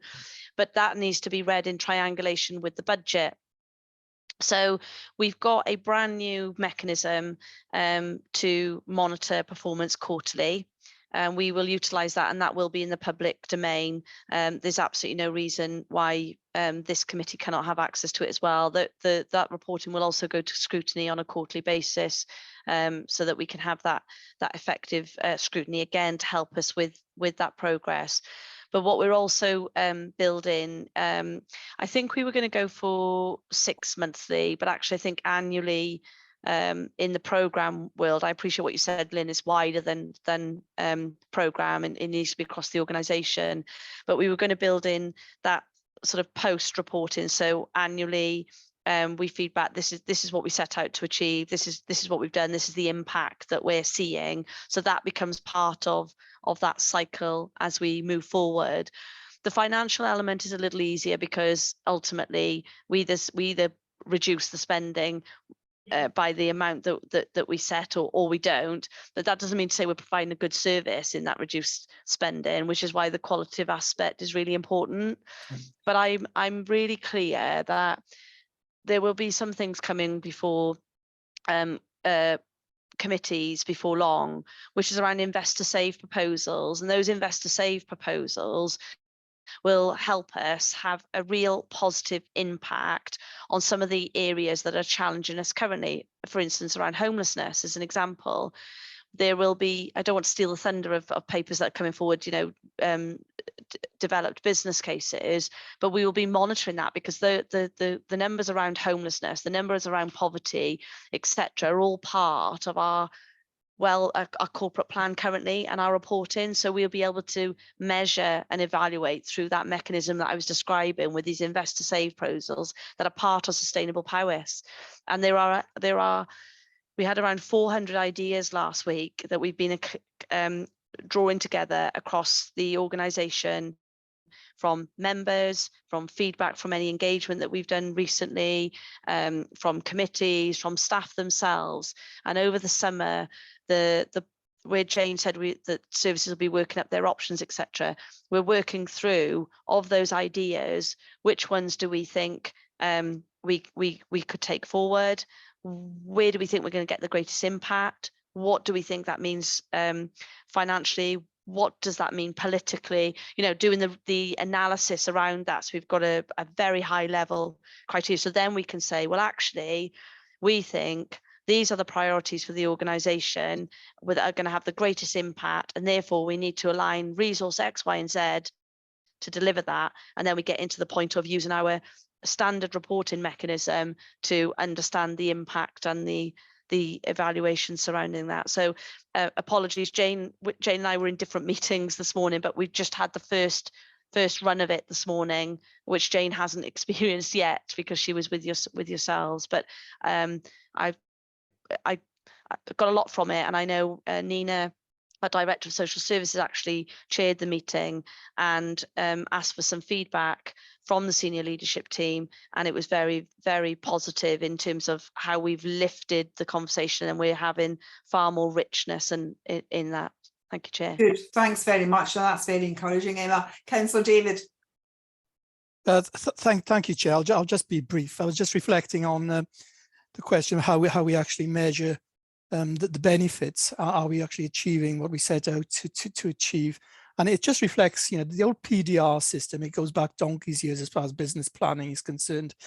But I remember in an earlier life, what we actually did, we added an M to the PDR, which is plan, do, review, and the M stood for make sense. And it's the make sense element actually triggers the mindset, and it triggers a deep dive in the actual outcomes you're delivering. And that in itself works as sort of check and a balance to ensure that you are delivering what you actually want to deliver, and you are delivering the benefits that you want to deliver from that. No, I like the make sense. Yeah. Make sense and is easy to explain.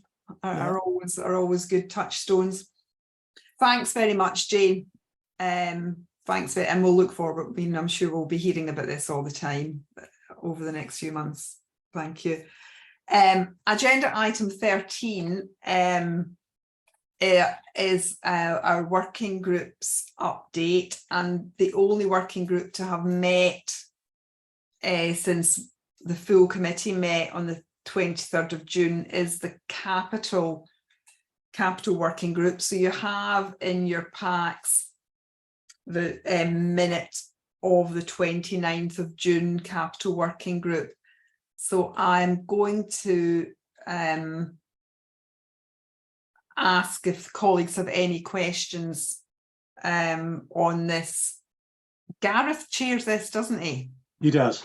He does. So Gareth's not with us. But are there any comments or questions that we can make note of and feedback to Gareth when he returns from holidays, I presume?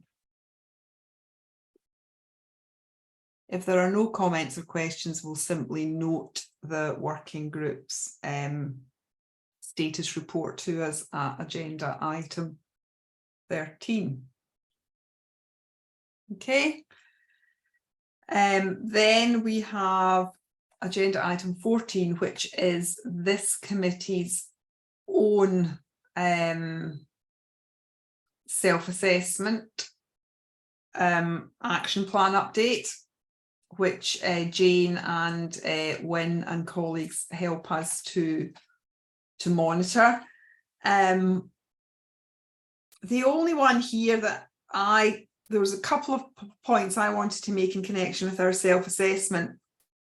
The first is the item that I personally struggle with, and I'm kind of looking for ideas and suggestions, is item 1.2, which is we wishing to consider how we can involve the public in future meetings and how basically public engagement. And so I do think we need to try to keep that to the fore, because it would be very easy for that to slip.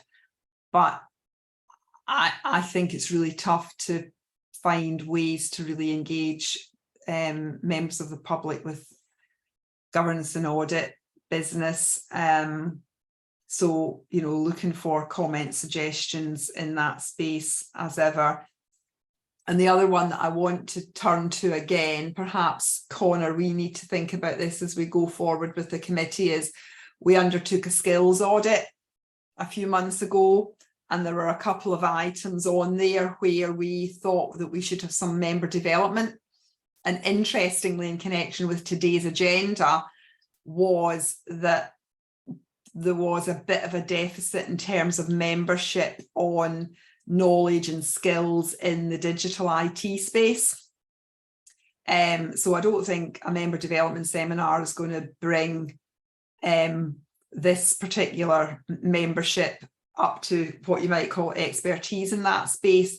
But I do think we do need to develop a level of awareness so that we do at least have awareness and the language and the familiarity that enables us to ask the right pertinent questions. So if you and I perhaps over the next few weeks could relook at that skills audit and work out how we want to go forward, because that's really important. Those were my two thoughts when I was relooking at our self-assessment, but happy to take questions, thoughts and comments from other members.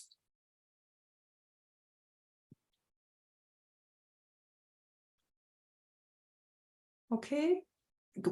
When? All I was going to say really, and then Councillor Pete. thank you, Chair. All I was going to say really in terms of public participation, I've spoken to the comms team and they're very happy that, you know, if you want to put together some form of communications, post a meeting, just to promote things you've been looking at, perhaps as an initial stage, to actually highlight the work that you're doing as a committee, that might be a starting point, possibly. Yeah. Okay, yeah. And then hopefully someone might pick it up. Yeah. Yeah, well, like Connor, let's you and me look at that when we, you know, when we're touching base over the summer as to how we might draft something, obviously with the support of comms and engagement team, because you need their kind of expertise to draft these things and to perhaps grab the eye of the public. Councillor Pete, please. Yeah, thanks, Chair. Yeah, I sort of agree with what Wyn was saying there on press releases. So sort of took the words out of my mouth there. The other one was just looking through some of the points there. It talks about training and extra training that we've received. And yeah, I know there was some induction training, but whether there's a log of what this training is, who's received it, or even a plan for when we're going to have the training could be quite useful. Yeah. We have treasury management training every year, don't we? That's right. And we do have a log of any training and who's actually been on it. We keep a spreadsheet of those details. Right, okay. Is it, sorry, Chair, is it possible to get your own details, Wyn, and then sort of compare with others and see if you've got gaps? Certainly, by all means, if you ask Carol, she can provide the information for you. Lovely, thank you. Yeah, thanks very much. Well, Connor, when we have a wee chat about the skills audit and planning to go forward, if we could have to hand the log of member training for this committee. Okay. Let's do that, and we'll continue to monitor the self-assessment action plan as we go forward. And I've got a question from Chris, and I've got Emma as well. Well, it's more of a comment rather than a question, Lynn. My recollection is that when we were sent from Carol about our annual reports as a councillor, one of the questions that was on there was about training, and I know I provided details of the training sessions that I'd attended, and I was of the understanding, although I haven't checked, that on each individual councillor profile there should be a record of that training that we've done for a period of time. Now I know it wasn't there a few months back, because when I checked, hence why I added it into my annual report, but that may be a way of being able to interrogate that. I don't know, I'm not familiar with the full sophistication of that and its reporting capability. Thank you, Chris. Thanks very much. Thanks very much for that. Emma? Yeah, Chair, I was just thinking as you were one of your points was around public participation within the work, and I think it is something that we've got to consider. It is something that we were mindful of. We've tried to increase the awareness online. We've got the opportunity for people to submit suggestions for committees to look at, etc. But I was just thinking, in some ways, I find Governance and Audit Committee a little more difficult than something like Learning and Skills and Health and Care Committee from a public perspective. But we've got Bethan, I can see on the line from Audit Wales, and I just wondered whether, sorry Bethan, putting you on the spot, but whether there was, any areas that you're aware of that maybe other local authorities or from your own experience, been able to undertake greater public participation in the Governance and Audit Committee function, or point us into some areas, because it is something that we're keen to explore. Are you happy for me to come in, Chair? Yes, of course I am, yes. Yeah, okay. Yeah, I think it's a really good question, Emma, and I think you make a really strong point in that a lot of the information which is discussed at Governance and Audit Committee can be quite technical. So I think that's can be a bit of a barrier, I think, although I don't suppose it really matters to a certain extent about the content of the meeting. It's about how accessible the meeting is to those who want to come and attend it anyway. The content of the meeting, I suppose, is probably a separate issue around sort of agenda development. I don't have any specific examples of local authorities that I would point you to, but I think there's a lot of information which was available in some earlier scrutiny work that we did, and that probably is quite transferable about how easy it is to find on the website, how well advertised it is through your social media channels, how easy it is to download agendas, all those really practical things, I think, and how quickly and easy it is to watch back meetings as well, because one of the things that obviously you may not do is have figures on how many people watch back committees, because public participation live, you've got to remember, could be doing the working day when people are working, but I'm not sure whether you've got any statistics on how many people are actually watching it at their own leisure. That might be something which might give you an indicator of wider public participation in the committee. But I mean, I'm happy to go away, Emma, and see if there's any other bits of good practice that I can sort of point in your direction. But I suspect, like I said, the challenge will be across all of these virtual committees about how you engage people. No, thanks, Bethan. And if any suggestions or experience from other places that you encounter, would be very, very grateful for. Okay, we need to keep on this one. I'll move us on then to our final item, agenda item 15, which is the work programme. John, sorry, did I move too quickly? A trifle, it's probably me being slow rather than you being too quick. On page 386, there are a couple of issues there. The first one of which I don't think really has been dealt with. I think internal audit reporting is now, as Ian would say, agile. Certainly the reports come through a little bit quicker, but our responses are sometimes very far from being agile. It takes a long time before for an internal audit report to actually get to our committee, I think. And I think sometimes a lot of the benefit from that is lost because things have moved on since the report was written. And in some respects, some might say the report is no longer appropriate. Yeah. Or less relevant than it might be had it come in a timely fashion. Yeah, I agree with you, and I guess I mentioned it much earlier in the meeting, but some of the discussions on the digital and IT and technology audit, albeit it's not a traditional assessment, it's an advisory based on risk assessment. By the time audit committee comes to have a conversation with management about that, it'll be almost a year since the fieldwork was undertaken or the research and discussions were undertaken. And I do think that it will be helpful if we can get a better kind of pattern of things coming forward. But Ian, I can see you want to come in, but it's something that I've been in discussion with Jane and Ian about around the timeliness of council officers' responses to draft reports when Ian sends them, and then the timeliness of getting them scheduled into our business.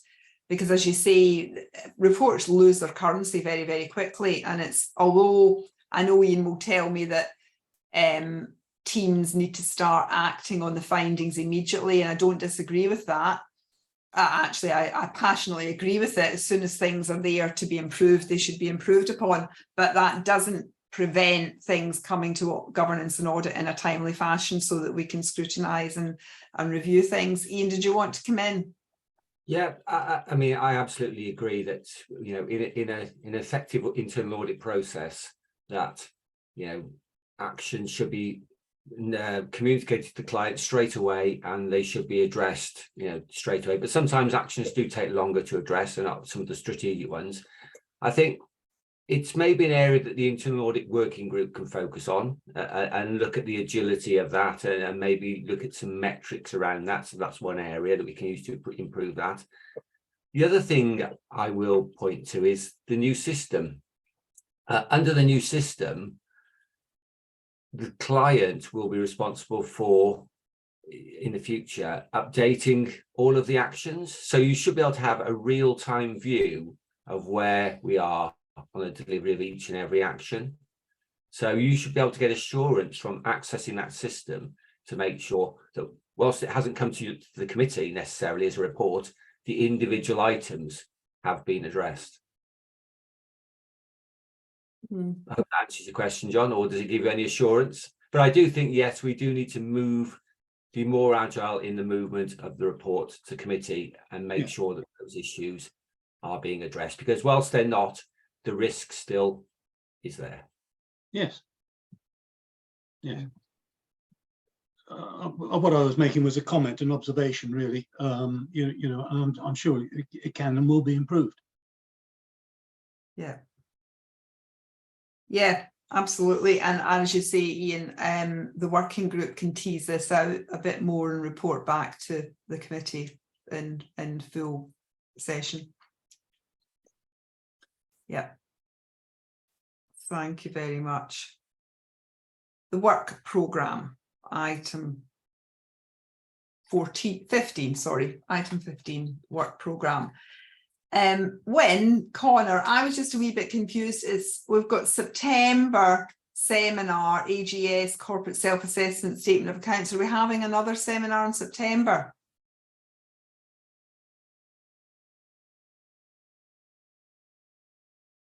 There is normally another seminar prior to the final signing off the accounts, has been the convention. If you feel you don't need it, that's fine. But I'm just wondering if Audit Wales aren't coming back to Jane and her team on the accounts until November.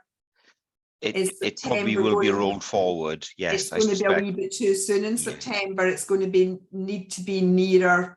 Yes, I would have thought absolutely. after Audit Wales, because what the committee in seminar mode will be interested in is what have Audit Wales made of their yeah. Yes, so precisely, and that's the reason. So yes, we just have to adjust that. It's just in there. Yeah, but again, knowing what we know now from Audit Wales, we'll shift it. Yeah, so that'll be moved on a wee bit. Right, fine, thank you. And then into, I think Jane's just gone, but Treasury Management 21-22. Oh, just need to be updated. Yeah, that doesn't look right. Yeah. I think we just need to take the dates out, I think. Yes, I thought so. And into that we need to add in management response to the swap thing we were just talking about. John? Yeah. Yes, we've also got a presentation, haven't we, from HR? Yes. Yes.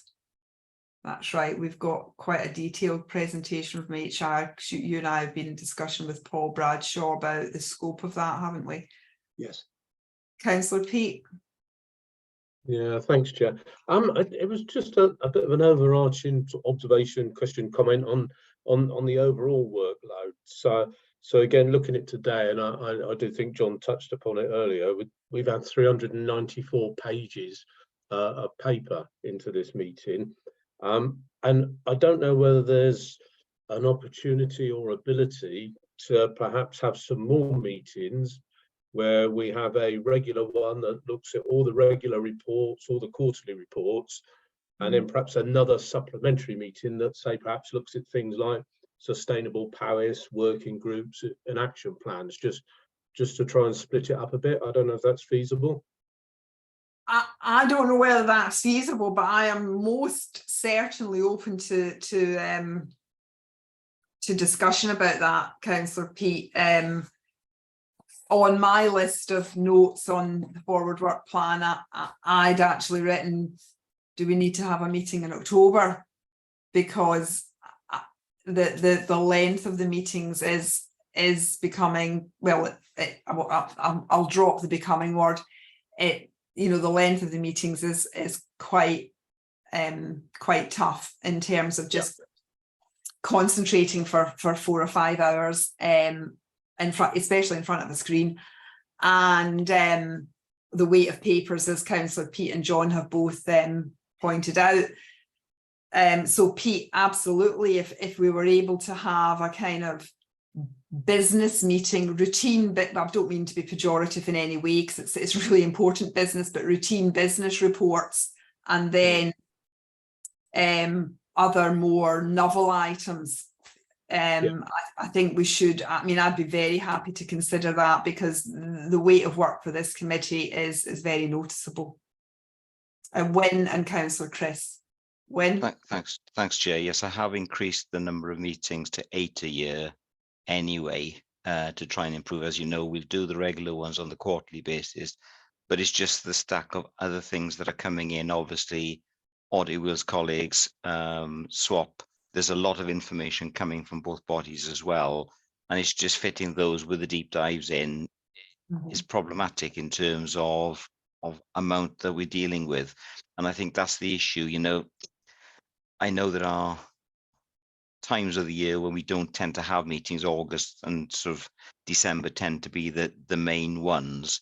But, you know, I think perhaps you need to have a review as well of how often you are looking at some of these issues.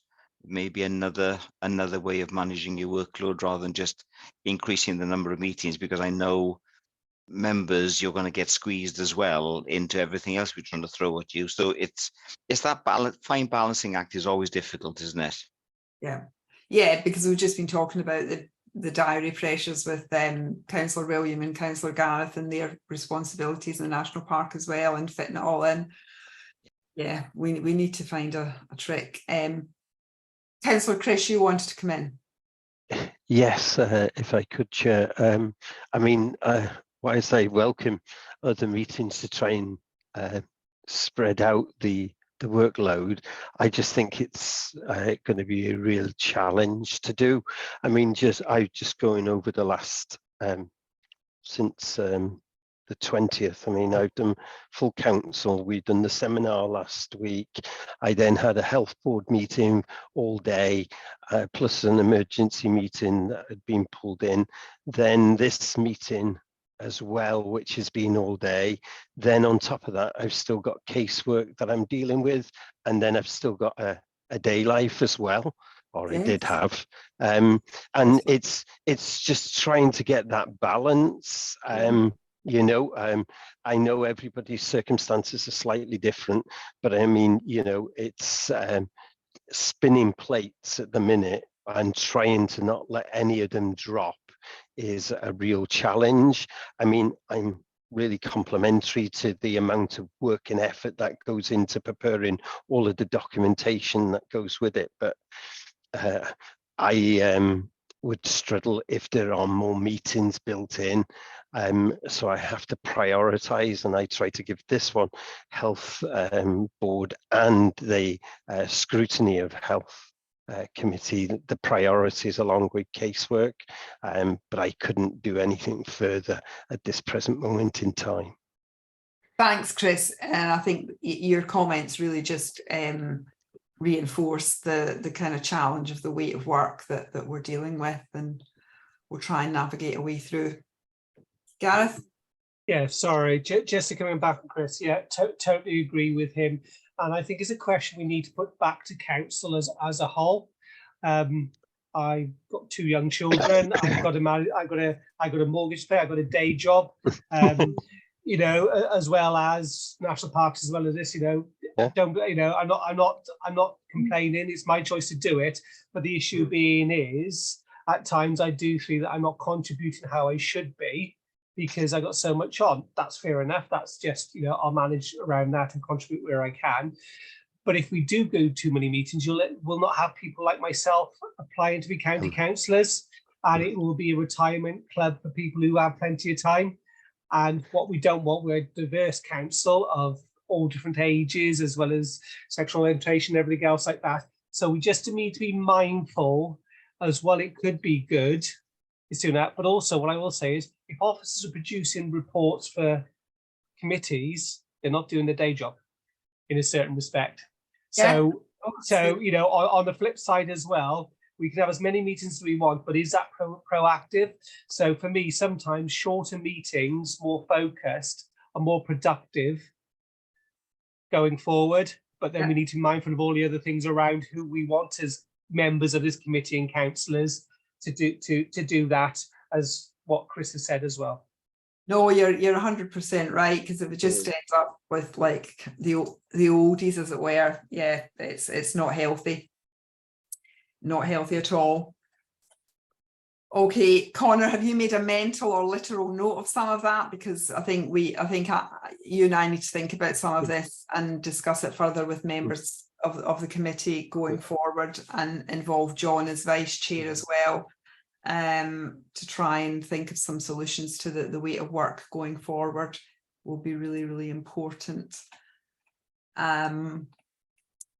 Anything else? Formal comments on the work programme as it currently stands? No? I think, Connor, we just need to make sure that this is kept quite up to date, and cross-reference it to the action log and such like. If there are no further comments on that, I think we will note the action point, and we'll also note the comments that colleagues have made on the frequency of meetings and the weight of work that the committee is attending to.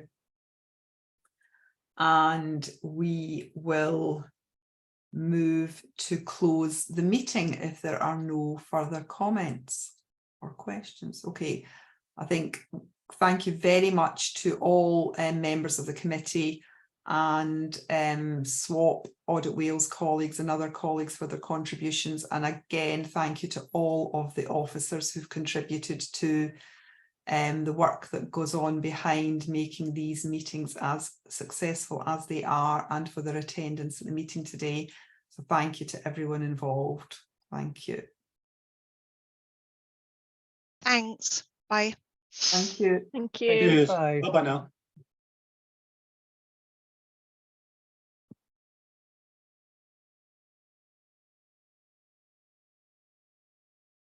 Connor, can you stop the recording?